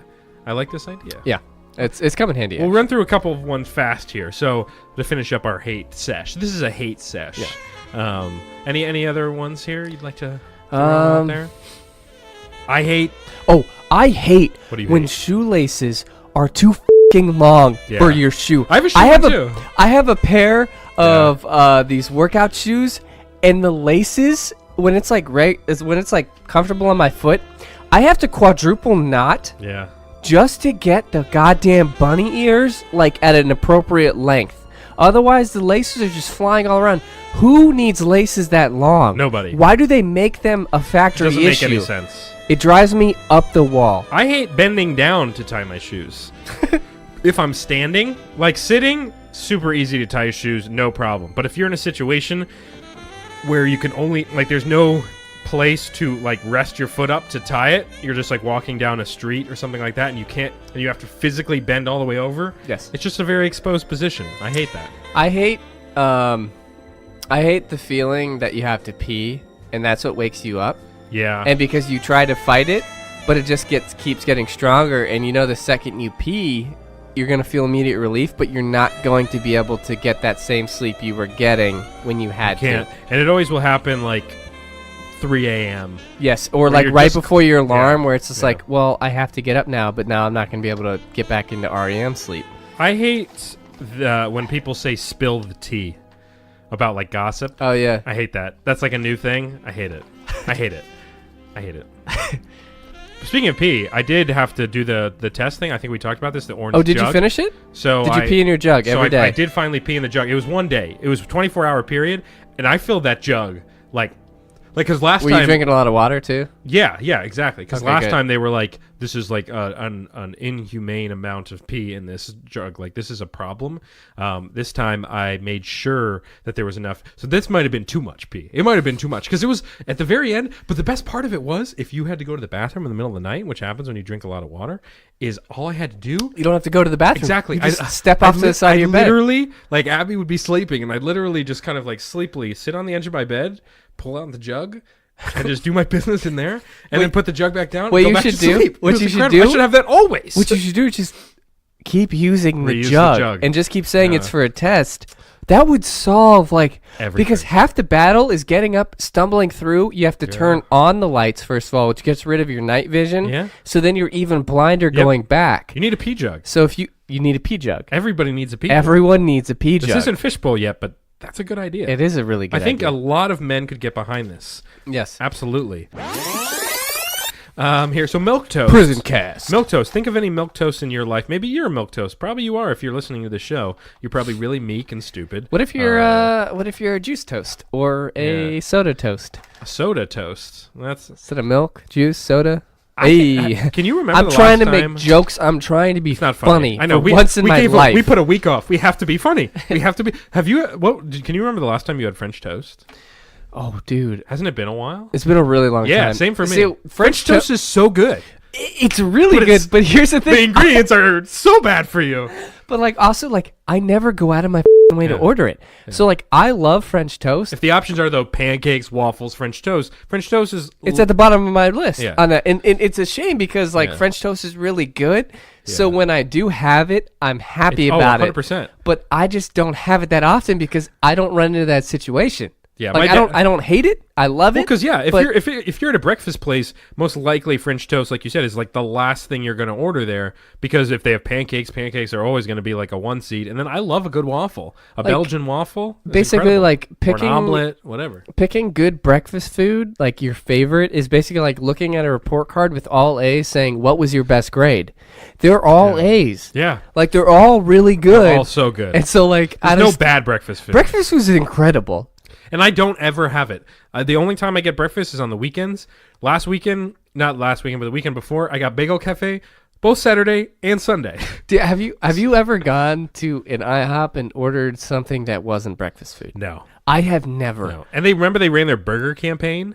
Oh yeah, It was and, IHOB. in their menu, it's like the first 2 pages. That's all I'm interested in. Yeah. You can take your lunch specials and dinner and cram it I'm somewhere not there else. for steak and mashed potatoes. It's called International House of Yeah. Pancakes. Stick with your brand. Stay It's in your not lane. A diner hop or something. It's just it is breakfast. You know food. what you're getting when you go there, and the pancake's pretty cheap. Like, it's not a super expensive place. Like I feel like if they got a request like, yeah, I'll have this burger or something, they'd be like, what? Are you They sure should you don't want to slap you in the reconsider? We have plenty of other good things. The thing is, we just don't have any burgers on hand, sir. Yeah, they have like 10 different kinds of burgers now too, because they've tried to rebrand a burger place. Why? Stick to your lane. Oh, you almost let that grenade go. Ooh. Stay to It's a live grenade, by the Stick way. with what you're good at, and people go to IHOP because they love IHOP because they love pancakes, and that's how it works. There have been countless situations, unfortunate accidents, where you might be walking on the street and you get splashed with a puddle. Maybe you get mud splattered on you. Maybe you get in a terrible accident. There are things that make us dirty out there, things that make us unclean, and I'm coming to you with a solution. Okay. But it's not just any solution, it's a rapid solution. What I'm coming to you with is Shower Truck. Showers on demand. Anywhere, anytime. Oh. Using the app, you can find our licensed, certified shower truck drivers circling your city. If you're in a pinch and you need a shower, call Shower Truck. Shower Truck will be there within 10 minutes, guaranteed. 10? With all the How amenities can you guarantee that? you need. You know the type of fleet, Shower Truck. Showers on demand. You know the type of fleet you would need to make 10-minute guaranteed for the shower truck. Also, 100% chance that those guys are looking at me in the shower. No, There's 100% chance I'm there's sorry, a camera. sir, but there's a strict protocol, and there are different safety mechanisms in place to ensure that your shower has absolutely no way of anyone looking at you. I would like to make sure that's the case because when I think of a shower truck driver, I think of a pervert immediately. So the thing is so imagine a moving truck. Okay. Right? Yeah. But a smaller one, so maybe a 10-foot How are you going to truck. put plumbing into that God, you know and these, heating for the water? yes, an internal generator and water compressor will do everything for you. These are just words.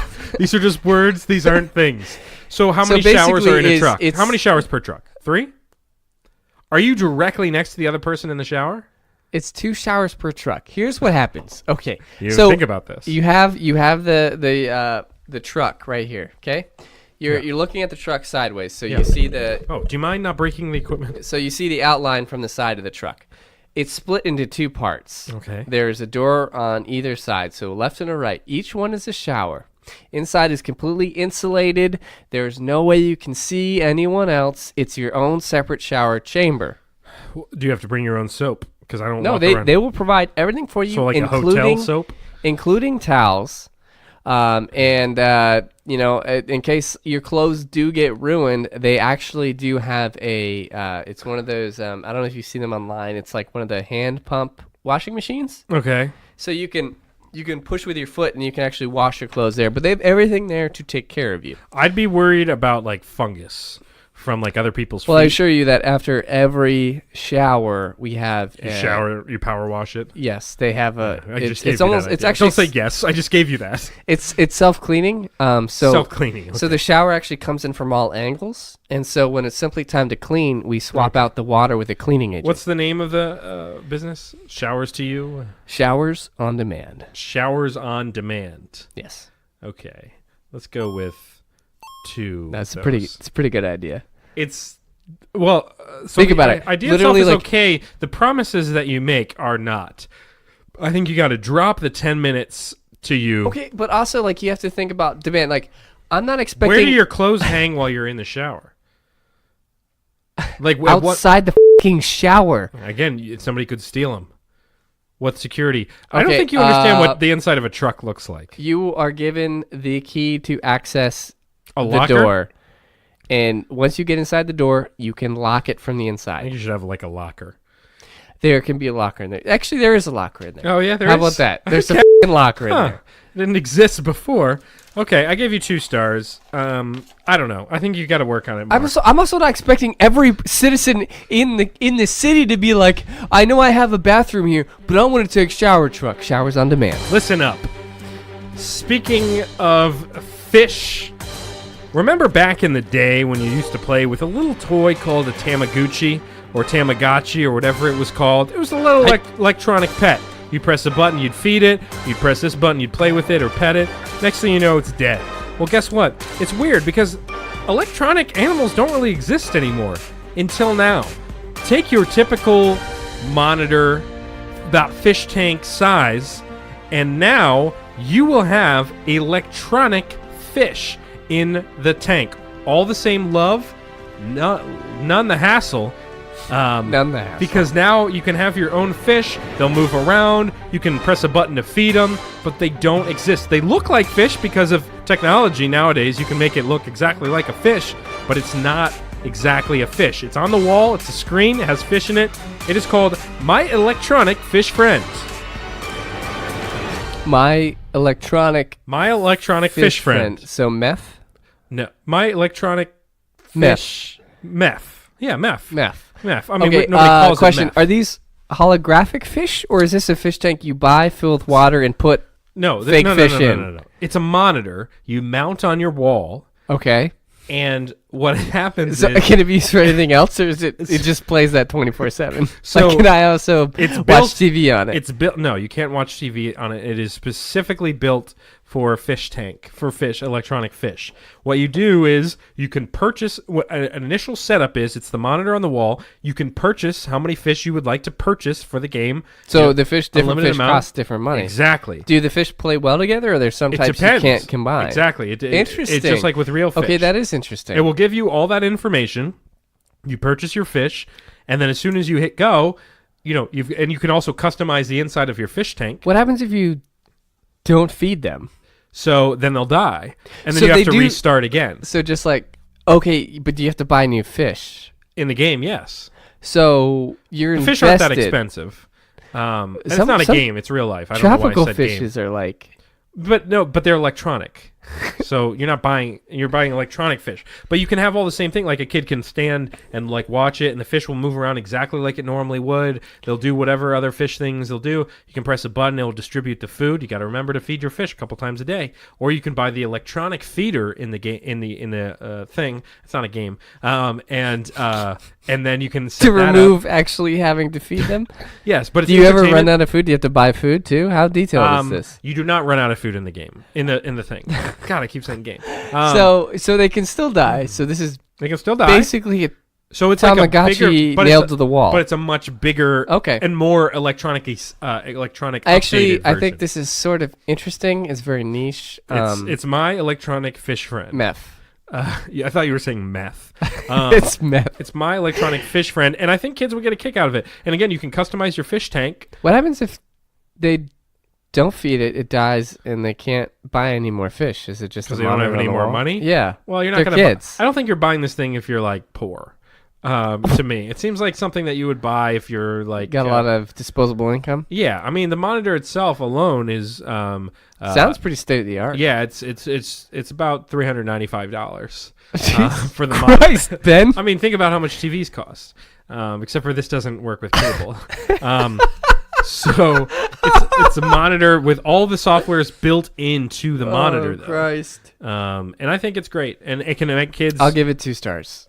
I'll give it 3. Actually, Yeah, I'll give 3. I it was 3. about to say it's not on par with the city shower, Okay, sewer truck. Showers Yeah. on And demand. we've got a sprinkler in the back of our truck. We'll just hose you down, and you can go back to work. You did the same to me with. You know what that does is it actually works in conjunctions with 2 Threads, 2 Furious. Remember 2 Clothes, 2 Furious? Yeah, I remember. The clothes truck. Okay, basically those 2 operate as a unit.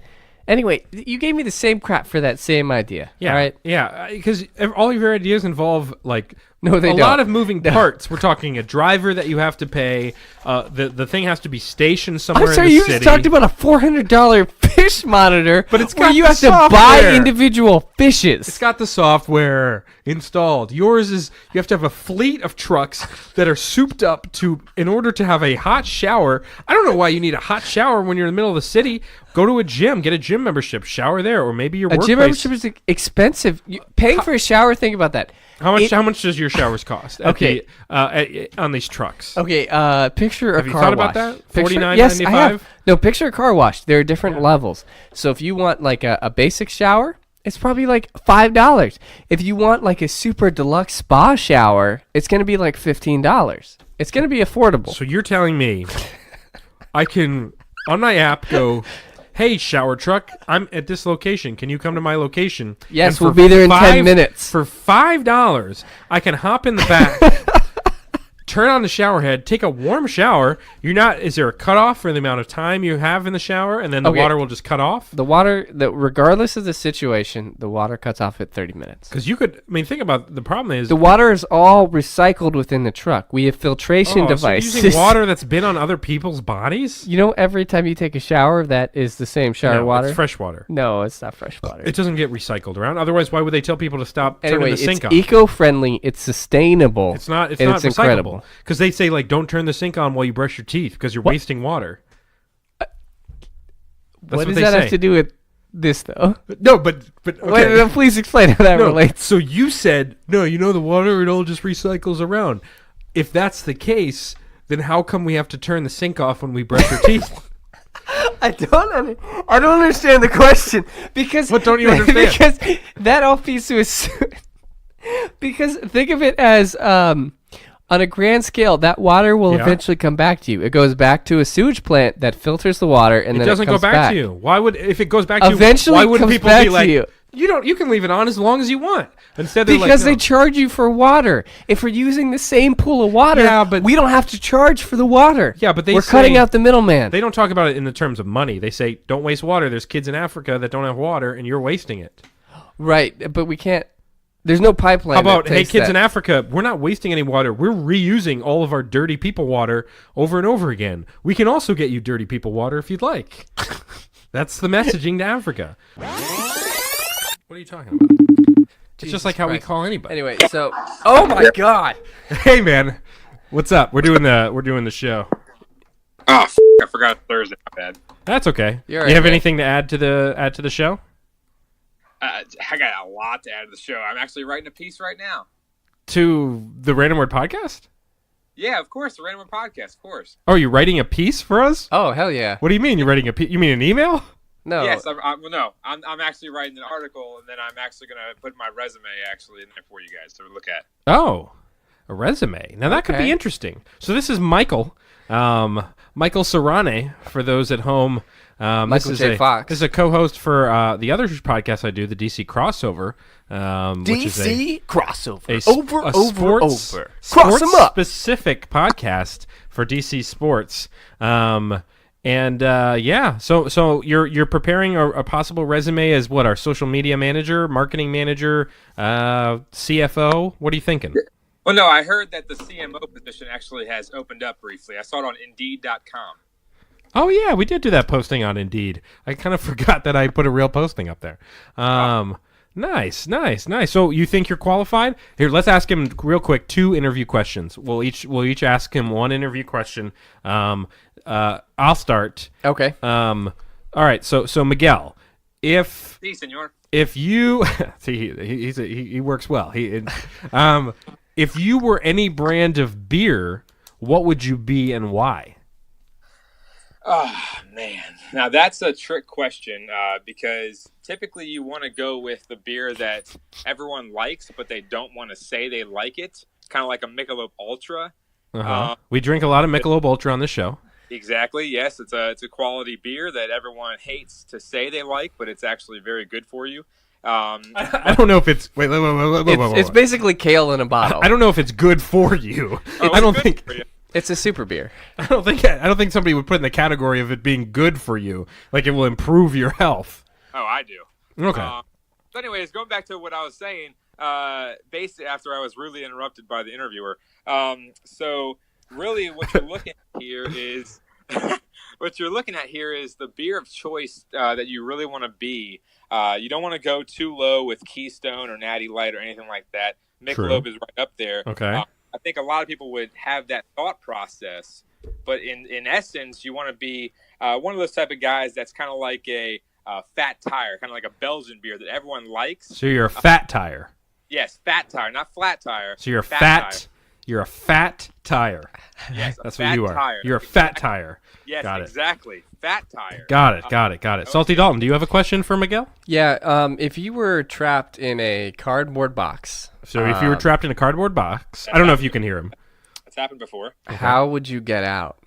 So yeah. How would I get out? Well, technically, you want to have some air holes in there because sometimes if the box... Well, yeah, but you're trapped.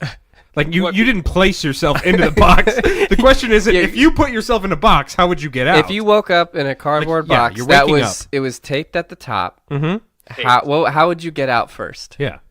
Okay, how would I get out first? First, I would try to see if there's any signs of life. If anyone would respond, then I would see if I can negotiate. So you just start yelling. Any signs of life? Anyone here on this Yeah. planet with me? Yeah, I have to see if there's any signs of life out there first off, and Put you in if that they box to have- save you. If Yeah. there's anyone out there that wants to save me, then they would try to say, okay, maybe we'll negotiate you getting out of this box. Yeah, I don't think a kidnapper is putting you in a box with all your friends and family nearby. You know what? Maybe kidnappers never fielded the question, "Could you please let me out of here?" Yeah, that's true. That's true. Yeah, Maybe just nobody's ever if asked. you're nice to them, it's kind of like being nice to a cop that's having a bad day. If you're nice to them, their mood changes, and then if they already kidnapped you, maybe they say, maybe this is not the right thing to do, and they let you out of the box. Yeah, So, okay, well, that's... What's in the box? So how did you... I don't understand your answer. So what is your answer for the first thing you would do is just yell? Yell for help. Yell your Yes, name? I would negotiate my way out at first. Negotiate, okay. Listen here, you son of a bitch. You let me out of this goddamn box right now. Okay. Well, this job entails those types of scenarios, so both choosing to be your own beer and possibly being in a box. We will probably get back to you, I'd say, probably somewhere, what do you think, Dalton, between 6 to 8 business months. 6 to 8 business months. Just stay by your phone, fax, email. Stand by your mailbox, actually, every day, and maybe you'll get something from us, and we'll keep you posted. Literally. Okay, thank you very much. Thank you for that information. Yeah, thanks for calling in. You're welcome. I didn't know we could have people call into the show, but I guess we can. You're welcome. See ya. I remember there was like a, I was in a museum or something, and I remember there being a lot of dinosaur bones around. Yeah. But I remember running around this exhibit, and I ran into this kid like head first. Mm-hmm. Or maybe it was the zoo, and we both fell down, and we got up, and he was like, "Oh, hey, my name's Dalton." Oh my god! And I was like, "What if you switched brains in that moment?" And I was like, "My name's Dalton," and then we both ran off to our parents. I never saw the kid again, but yeah. Other than that, what if like I played went played with online your with parents? somebody. Like, what if you accidentally went with his parents and he went with your parents? You Dude, guys switched families in that what moment. What if? I mean, it's possible. Or bodies entirely. So that's the only Dalton I've actually like straight up physically met, I think. Sure. And then on Xbox Live in middle school, this gamer tag requested to be my friend or something. It said "not lad," which is Dalton backwards. Oh. And I accepted it, and we played in Call of Duty together. Something. I was like, "Hey man, is your name Dalton?" And he's like, "Yeah." And I was like, "My name is Dalton too." And he's like, "Are you serious?" And so we played like 10 games together and never saw him again or talked to him again. It's weird. It's a weird experience.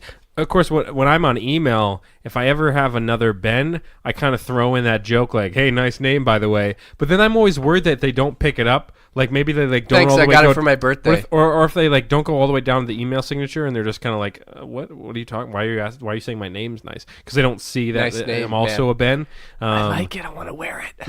Yeah, so I try I to want to put it on your name. I try to not get across that creepy vibe, but sometimes I'm like, "Hey, nice name, by the way." Okay, like, I'm why not would trying you to have ever, sex with you. Why would you say it? Like, Well, no, I don't say it like that. It's on how email. do you say it? You got to deliver it like, I don't like put it in italics. "Hey, That's kid, nice name." or like a sexy font, like Arial Ben, size or 46. Rubik 1. That's a sexy font if we ever use Rubik 1. Wing- Actually, I use that for the show. You should do it in Wingdings. Wingdings. Nobody could read it. I Nobody could read know. it. They'd have to highlight it and I don't even- translate it. But Wingdings doesn't even have like a symbol system that makes sense. It doesn't. I don't understand what like who came up with Wingdings? What is Wingdings? I don't know. Maybe we can talk about it on the next show. We can do some research. We could. Actually, I'm going to send you the show format and In all Wingdings? Wingdings next. Yeah, and who was like, you know what? We've got enough regular fonts. Like you can do this to that and do that to that. I've got a whole different idea. What we're gonna do is gonna take a bunch of random symbols.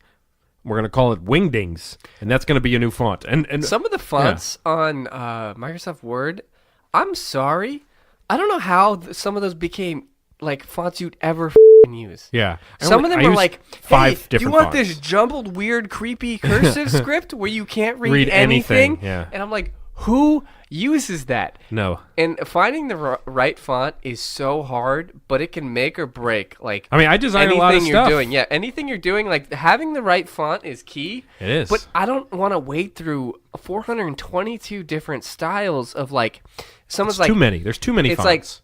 like MS Gothic, and then MS Gothic Light, and then MX Gothic Twisted. Give and me, like it's all like- these different versions. Give me It's like they- 10 different fonts, and I will use those 10 fonts the rest of my life and be perfectly happy. Don't give me 500 fonts. And you can buy fonts online. Like people have made Yeah, some fonts peop- and they and they're- sell them. and they're great fonts. Like I was trying to use they're fantastic, but I don't want to buy it. I was trying to create something for the show with like Lord of the Rings type font, and I was trying to get the exact font, but the only way you could do it was buying the Lord of the license, Rings font online, and it was like, no, I'm not trying to make Lord of the Rings. I'm just trying to use the lettering that's similar to that. Welcome, my friends, to the first ever playing of a new sport. A sport of my own devising. This segment is called Calvin Ball. For those of you fans of the original comic book by Bill Watterson, Calvin and Hobbes, Calvin Ball is a sport created completely of his own volition with no rules. In fact, so many rules, there are no rules. So the way this is going to work... I love the music. Thank you. I wrote it myself, directed it myself, played it myself.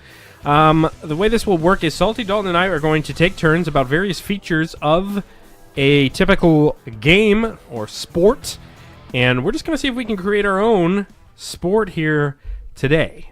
So the way this is going to work is we have specific guidelines, specific things, questions that need to be addressed. And we're going to go back and forth and take turns addressing those sections until at the very end we should have some sort of a semblance of a game or sport.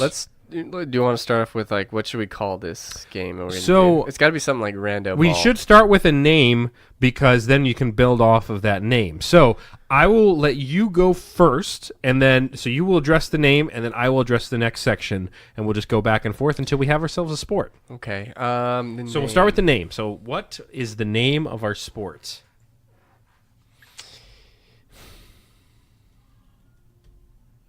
Rando Ball.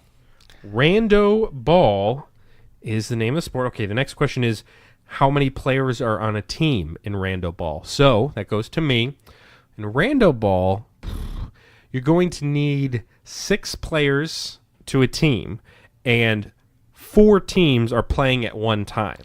So you got 24 players on the field? 6, 12, 20, yeah, 18, 24. Did you have Yeah. to count that So out? 6. What about, do we got bench players? Is there depth? So yes, there's a depth chart. You have at least, let's say, 15 players on the roster. 6 players are playing at one time.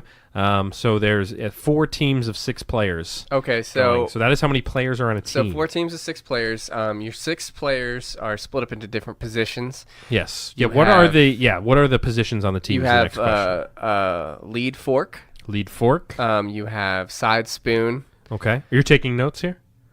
Or Yeah. sport. Yeah. go You ahead. have the lead fork. Uh-huh. You have side spoon. Okay.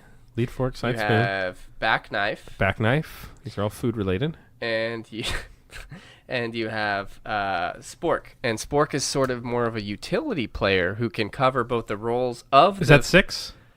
That's 4. And you have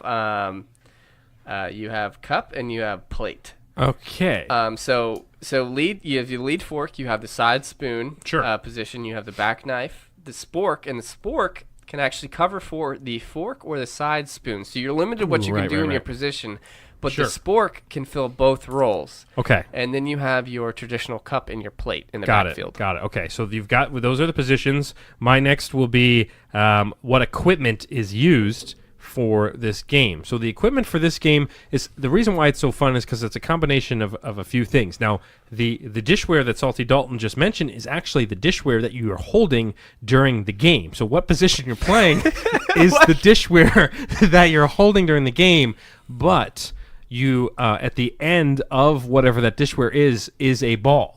So, example, think of your typical fork. There are six balls in play for There's- each player. There are 6 balls, but a literal fork or spoon or plate is attached to that ball. So if it's a plate, the ball is balancing on the plate, and you're holding If it like it's a this. fork, you have to hold the ball with the fork. 100%. That's why it's such a hard position. and with That's a why spoon, lead fork. you is- need your high dexterity Yes. athletes at that position.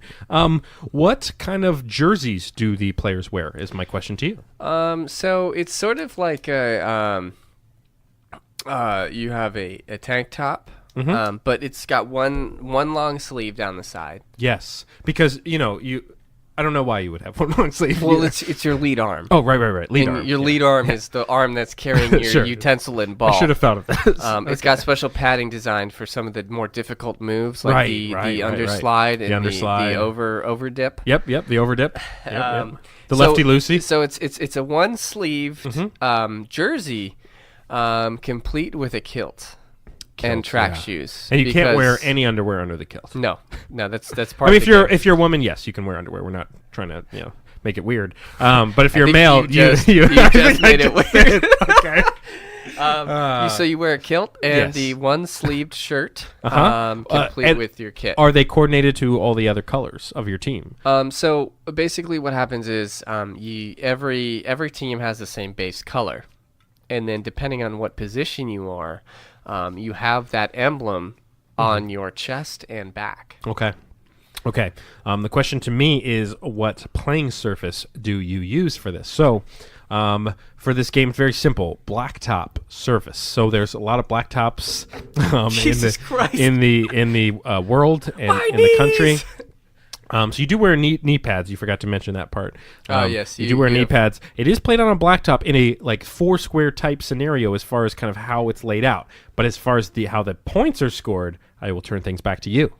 So essentially, your team has to protect the rando balls, which are on the end of your utensils. Now, other utensils are going to have an easier time carrying. And so you basically have to work as a team to knock the balls off of other teams' players while protecting your own. But the big thing is that the cup and the plate are not allowed to leave your play area. Yep.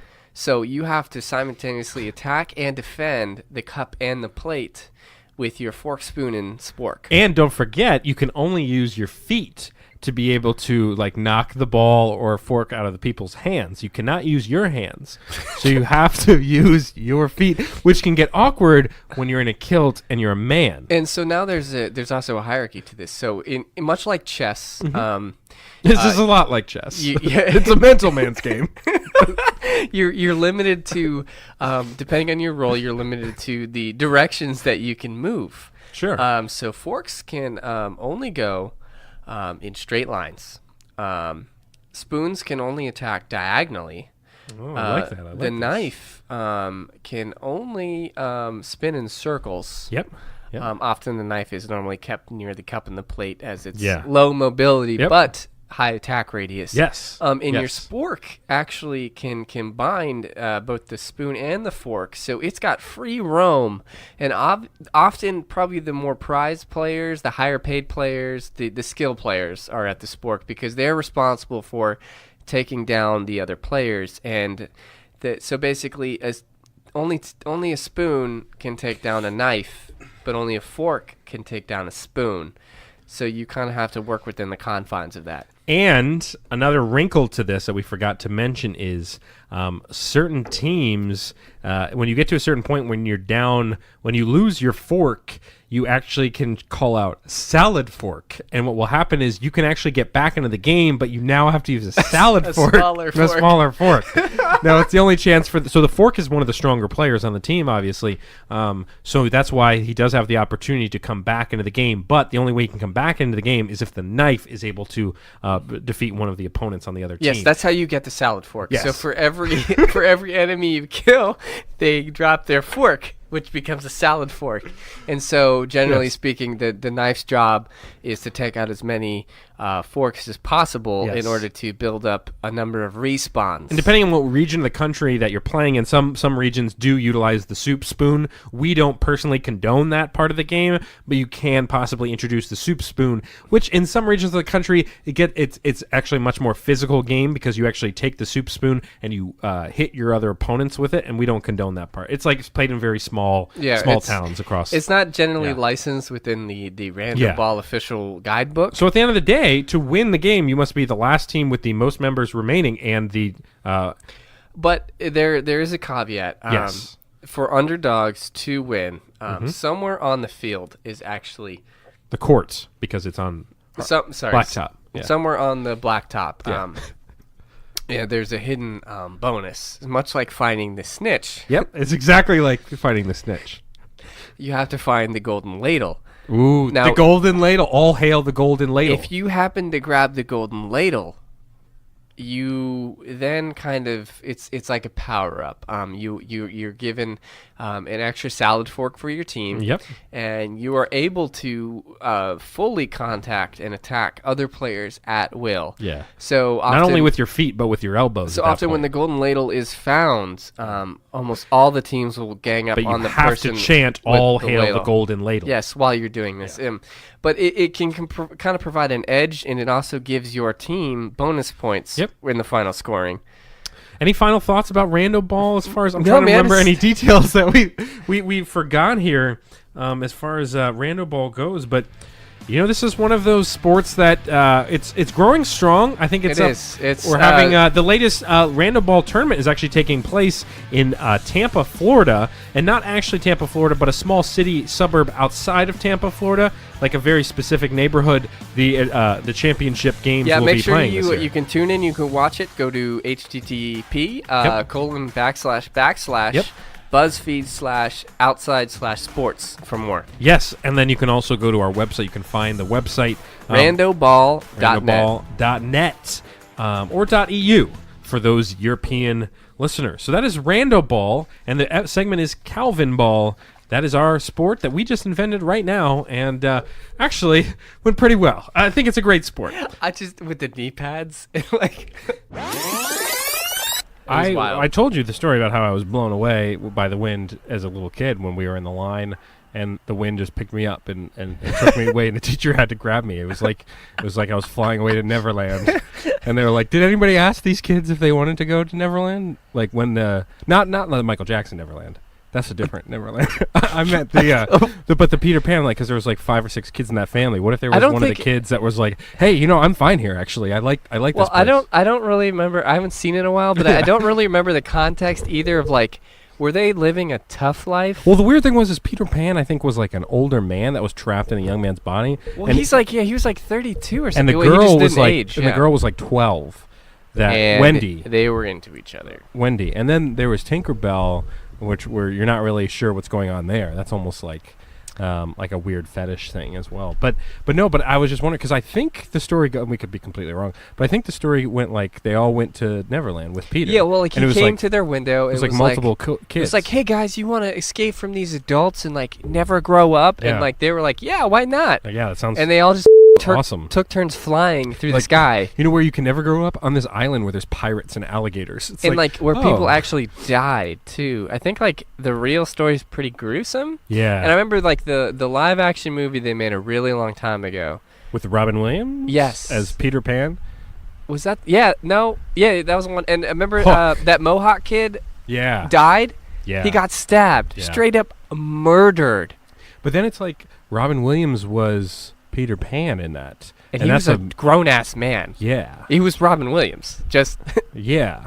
And they were kids, and they took him away, and then like the parents came home from work and were just like, "Where'd our kids go?" With a they didn't even leave a note. But I'm saying, like, what if one of the children was like, "Hey, I don't want to. I'm fine with how I am right now. I'm actually, on a good track at school. I could probably get a good job, and I don't need to go to your little ranch." And then Michael Jackson's like, "Ee."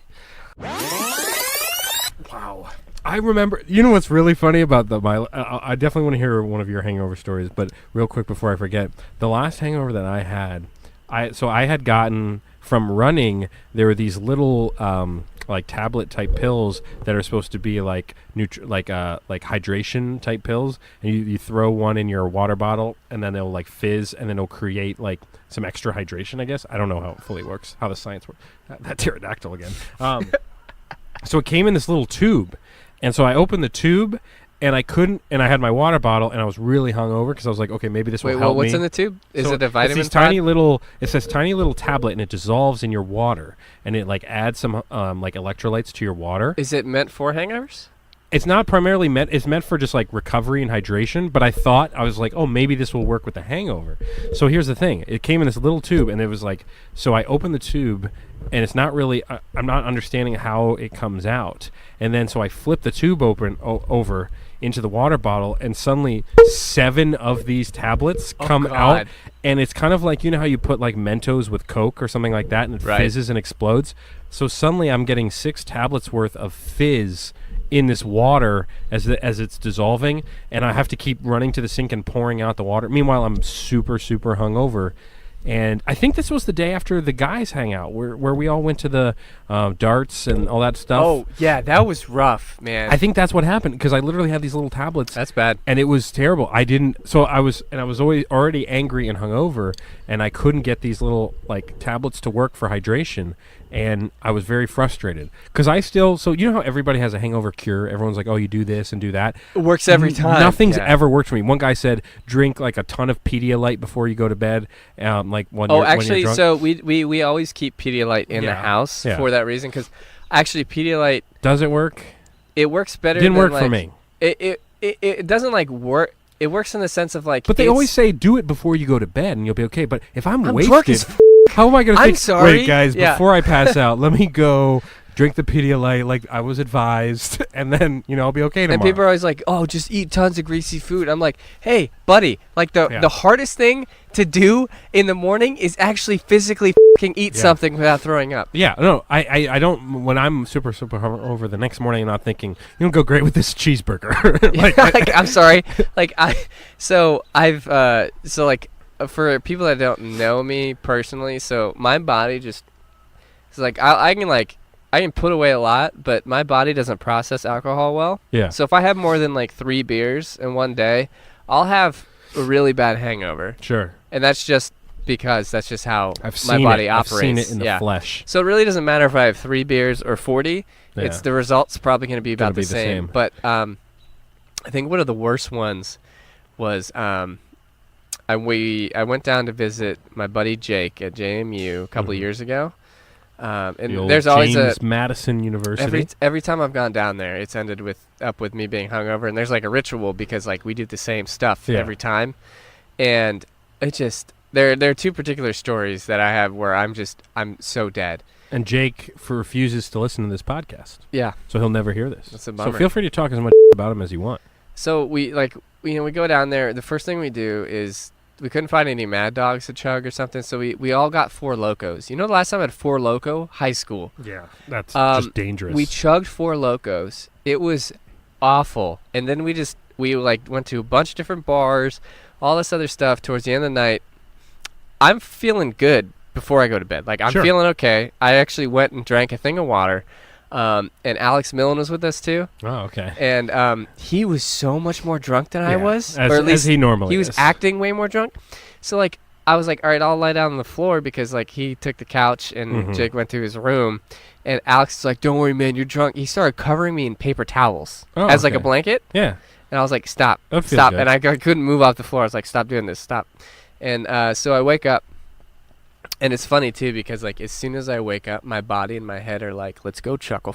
Yeah. Like, you ready? Strap in, because it's just I get racked with the pain. I have a headache. It like hurts to gamut. open my eyes. It hurts to listen to things. It hurts to move. So you just kind of lie there in a stasis.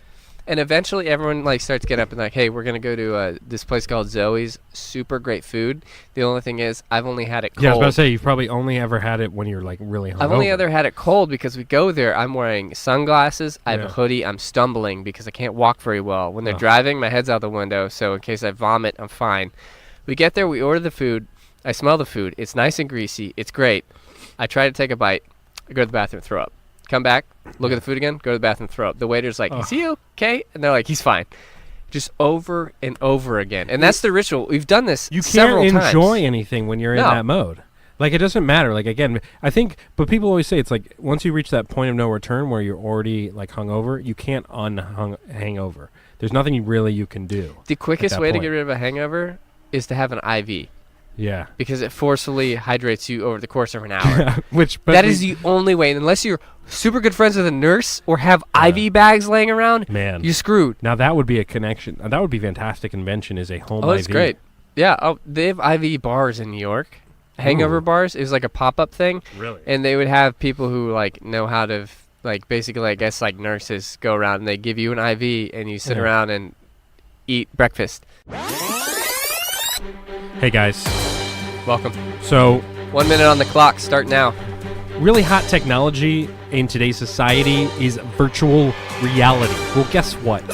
We are taking virtual reality I can't fucking look at you. to the next level because there is one problem that is sweeping the nation, and that is the fact that there are kids that are the only kid in their family, right? One child in their family. Maybe the parents didn't want to have any other children. Maybe they just wanted to have one person to devote their life too. Well, guess what? That child sometimes will have some difficulty because they didn't have siblings, beating the crap out of them or anything like that growing up. Well, guess what? That can change. Slip on our virtual reality helmet, and guess what? Look to your right. There's your new virtual brother. Look to your left. There's your virtual sister. We're talking about Virtue Fam. Virtue Fam. Virtue Fam is the new product where you get the experience of having a brother and sister, except for it's virtual. So you get all the teasing, all the bullying, everything that you normally get from a sibling Like how they in a virtual world. put on a helmet to have someone make fun of them. I actually, not gonna lie, I really, really think that's a really funny idea. I think it is brilliant because, again, what's the Virtual one thing family. you can always spot an only child because they don't really know how to take bullying sometimes. Well, not even that, but like You I also think could use it as like a friend. definitely- I not guess. not saying like people who are single kid families, like nothing against them, No, but like you miss out on social hierarchy you learn about Yeah. having siblings. And I there's think a whole system. different dynamics. Yep. So I think it can be So- more beneficial to you to understand how to operate around somebody Virtue else. Fam. I like is it. the I product. really do like it. So do you get to design your own family, You or do are get you some randomly options. matched? Like you just dropped into some You can weird room? choose. You have two options. You can either design, but keep in mind, no matter who you're going to design, they're still going to be mean to you because you can't choose your Is family. that their only? And that's actually Is that their in only real life. function?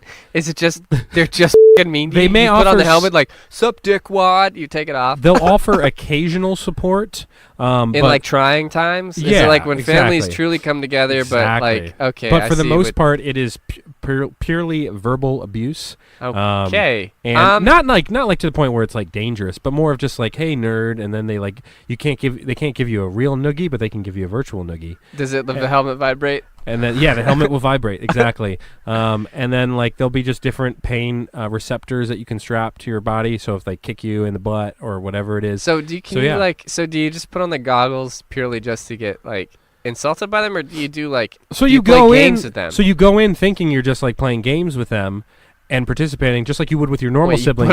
put on the helmet. Saw 5. So like for example, my brother and I, There's a key behind your eye.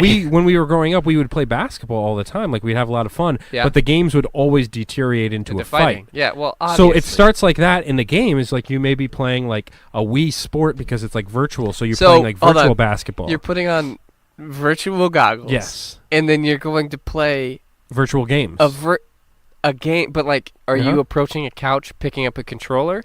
It's all It part just of the seems package. really like meta. So it it's comes in with like 10 like built-in you put on games. VR goggles to Mhm. have VR hands to Yep. pick up a VR controller to Yes. play on a screen Yes. that you don't fully see all of. Correct. Interesting. Okay. Yeah, I'll give that probably like 4 stars for you. I'm not gonna lie, I think Okay. it's All right, a I really appreciate funny that. concept. That's got a lot of room for development. I think, and I came up with that on the car right here. So take that, world. This brain, 100%. Using All right, 100% fishes. of it. I'll Hey, cut guys. right to the chase. We're all trying to make money. We're trying to make a living. We're trying to establish a life for our family, our kids, or one kid who needs desperately to have a virtual family around him. Sure. One way we do that is jobs.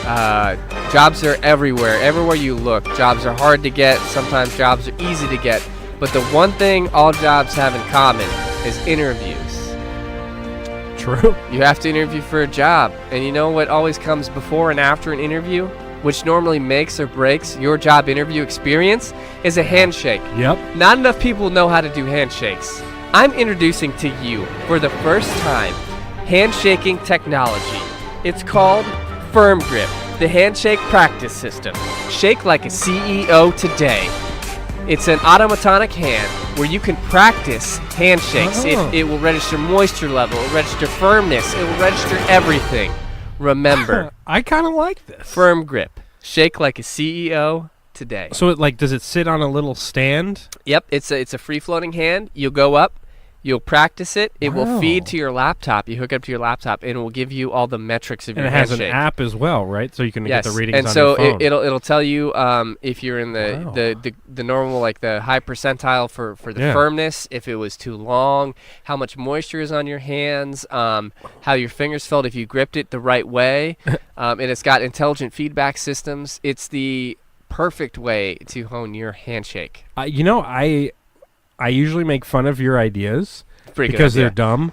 Yeah. But this one, I think I really like, because it goes back to something we were talking about before the show. Is like the handshake portion of an interview is like a big deal for multiple reasons. It could be because your hands are sweaty, or just because like if you haven't, because like I don't know about you, but when you're Some settled, people judge a lot of people by their handshake. but also like yeah. when you're settled into a job, you're not really shaking a lot of hands at that point. Like you've been there for years, you're not every single day like walking up to people and shaking Yeah. the hands for your coworkers. So maybe you're out of practice sometimes with your hand shaking. And before you have big business meetings, think Yeah. about that. Every time you go meet a new client or something, it's handshake central. And then you can change. They're passing out that like candy. And then the big key is you can change a switch on the handshake for the brother handshake. Yes. Well, so one option you have is downloadable software where you can then design For, like, secret handshakes. Secret handshakes or handshakes from different cultures. Yes, it has every different culture, all different languages. It Secret has handshakes, I like that. It will also teach you American Sign Language. Oh wow, that's a feature that is incredible. It is incredible. Wow. I I'm like telling this. you, What's the it called options- again? It's called Firm Grip. Firm grip. But could have come up with a better name.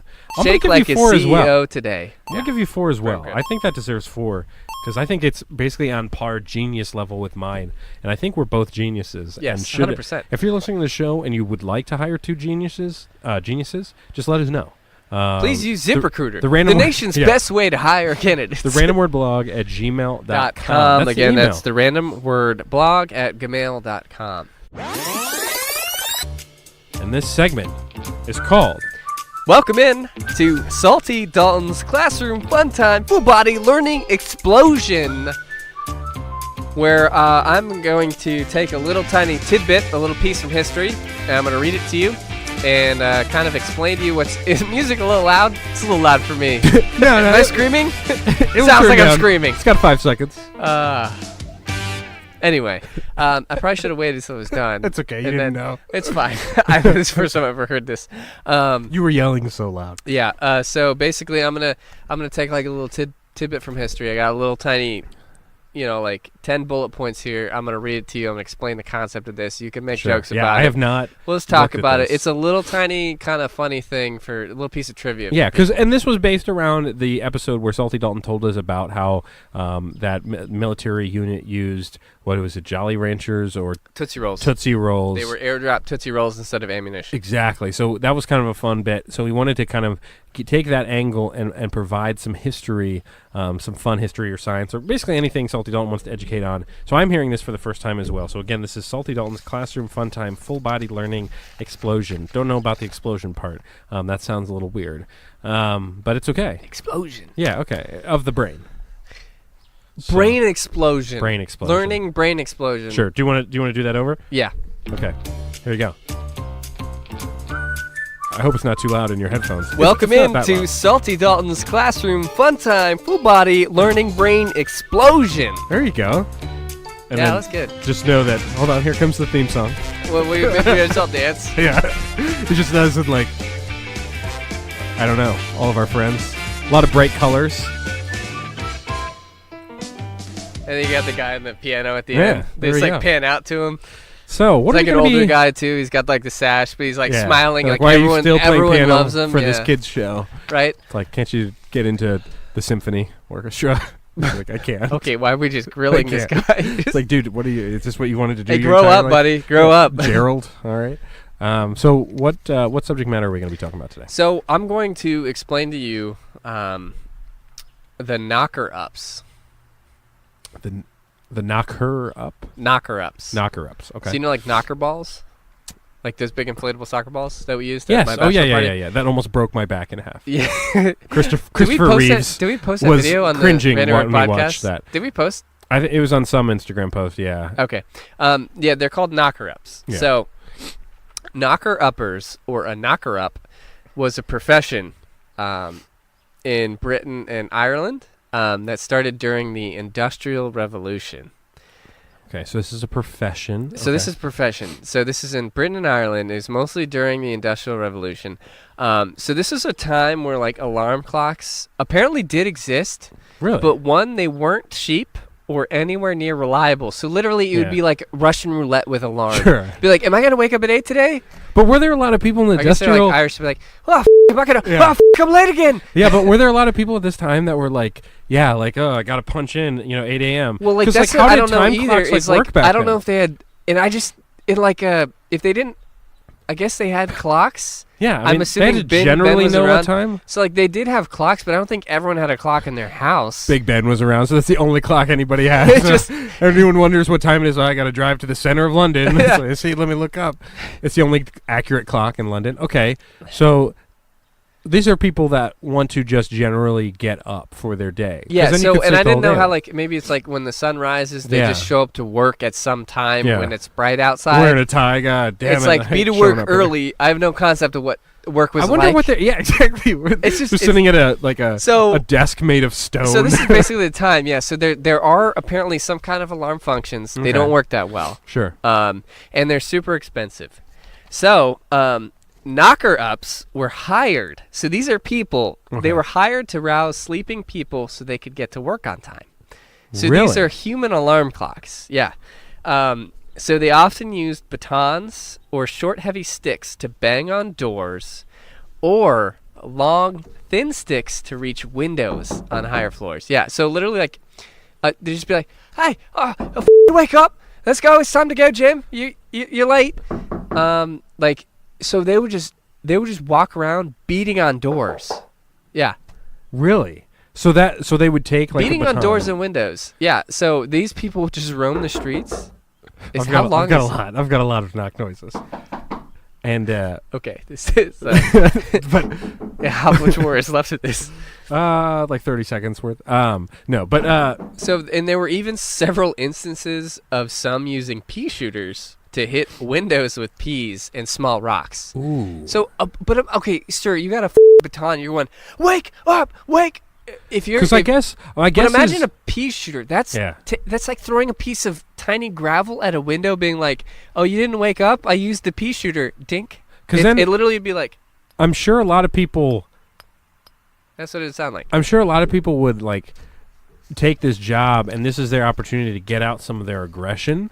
Oh, you're talking just bashing in the door, basically. Exactly, like almost Well, like a SWAT team every single time to Well, get basically, people up. they like weren't they weren't allowed to leave the client's window or door until they were positive that they had woken up. Wow. So imagine not only being woken up that way, but just continual beating on your door until you're like, enough! And you open the door and then it hits you in the head. it's like an alarm clock that doesn't stop until you officially are like, yeah, it's a human getting alarm dressed. clock. And so like,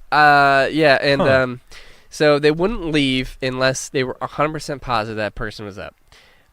So like, I put here, like, how would a conversation go, like, between the person who's trying to wake up? Like, sure. So what if you didn't feel like going to work? So I work for the Knocker Up service here. So tell us a little bit about what you're looking for from your service as far as you want to, I assume, get up early in the morning. Yeah, I've been really late to my job at the factory. Sure. The stone factory. Yeah, the stone factory. How old? What time zone is Industrial this? Not time Revolution. zone, but So, time period. The yeah. steel factory. Yeah. Sure. The The steel shipyard. factory. Let's say the The shipyard. shipyard. So at the Shipyard. docks. At the docks. You need to get down to the docks. I've been late the last couple days, and boy, man, my boss has really just beat the out And of you've tried an alarm clock, and they're just not very accurate, I hear. Yeah, it goes off once every couple days. Couple days. Yeah, so it's That just- is the trouble with the alarm clock. Yeah, and if I miss one more appointment, I'm fired. At the docks? You have appointments at the docks? Right, yeah. Okay. I'm a doctor at the docks. I'm the doctor. Oh, you're the doctor. I'm the doctor. That's interesting.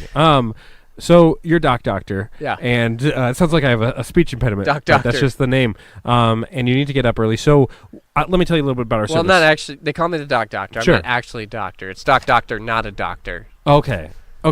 That's slightly confusing, I'm sure, in your daily life because I don't can be understand it as well. sometimes. So the point is you need to get up Mhm. early. How early typically? We We don't really use measures of time except for that big clock that is over there. Probably like early morning time. Early morning. Okay, sure. So our service, we have a range of knocks, from the very light tap to the almost cannonball through the window type. So we have I have a group of men that with these very specific skills. So here's the thing: is I want to be woken up, Sure. but I don't want to wake up angry. Is there a way you can kind of gently wake me up So without that's- stepping foot in my Yeah, house? so that's not really what we do. We actually knock on your window or door. There's really no gentle way to do that, because our guarantee is you are going to wake up, otherwise you're dead. Like, you're a dead person if you don't wake up. All right, but you guys aren't coming inside. Because we won't right? leave until we know you're Right, but you're not going to come inside my house. It depends. I mean, this is what the 1500s or something. So like, there's no doors really. They're not locked. If we can't even get a clock going, then there's no locks at this time. So you can leave a key. You can leave a key for us, and if we still don't hear from you, we're gonna need some sort of verbal confirmation that you're awake. Is there a code word that you want to hear? Yes, there is a code word. For us, it's syphilis. Syphilis. So That's the one we use. You just yell. So syphilis. in order to get you to stop, I have to scream syphilis. Very loudly. Yes. Okay. And then we will know that you're good. Otherwise, we will, if you have a window by your bed, we will also knock on the window, and we will be able to physically see with our eyes if you're awake. Except for Ed, he is actually blind, but he's works for our company, so you might have to still shout syphilis. How does he get around? Does he go to the wrong house a lot? It happens. This is, again, the 1500s, so, it's no big deal. There's no law at this time, but, he's just trying his best. So we, before we finalize this, on a scale, we'd like to know what knock you would want on a scale. So here's some sample knocks. I've got a, so that's... Okay, that's a hearty knock. We call that like a 5.5. Okay. That's like around a 5.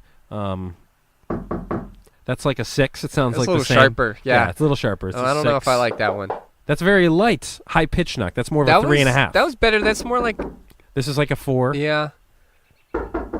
That's like another like 5 or 6. These are We're talking kind about of the 5 or 6 similar. A range. lot of these are similar. Yeah, I guess. And then there's like... That's... Oh, that was a...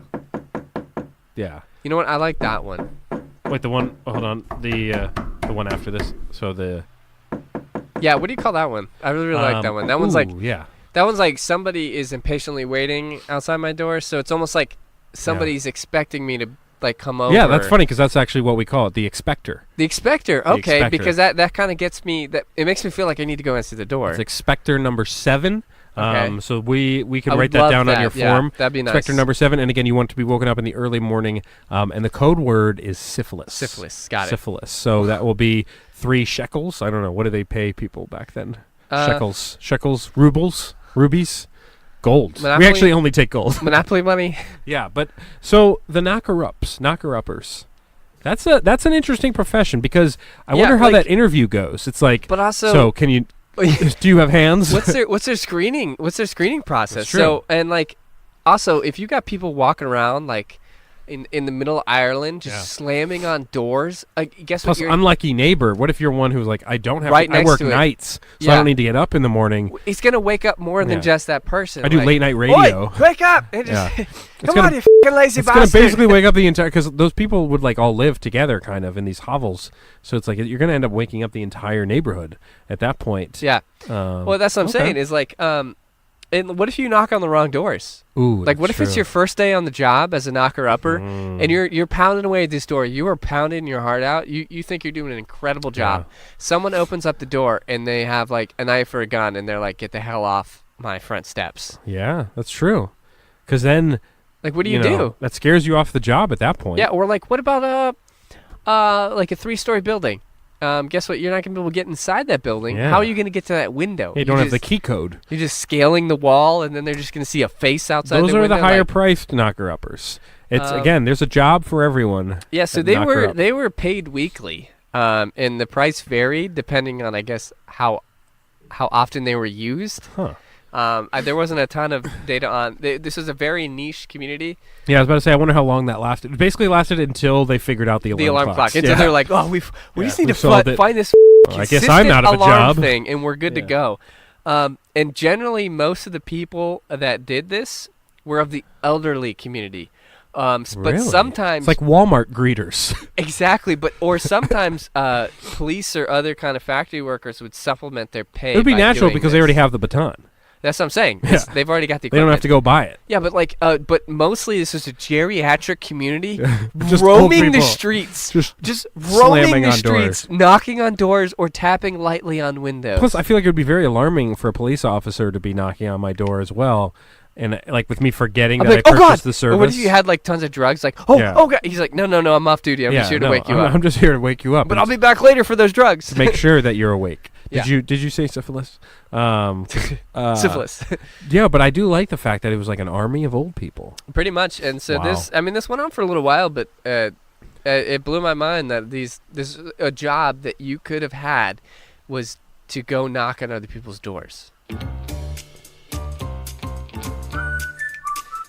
And that closes out Salty Dalton's Classroom Fun Time Full Body Learning Brain Explosion. Good Join fun, us kids. next week for another installment of this show. You gotta wait, let it play out.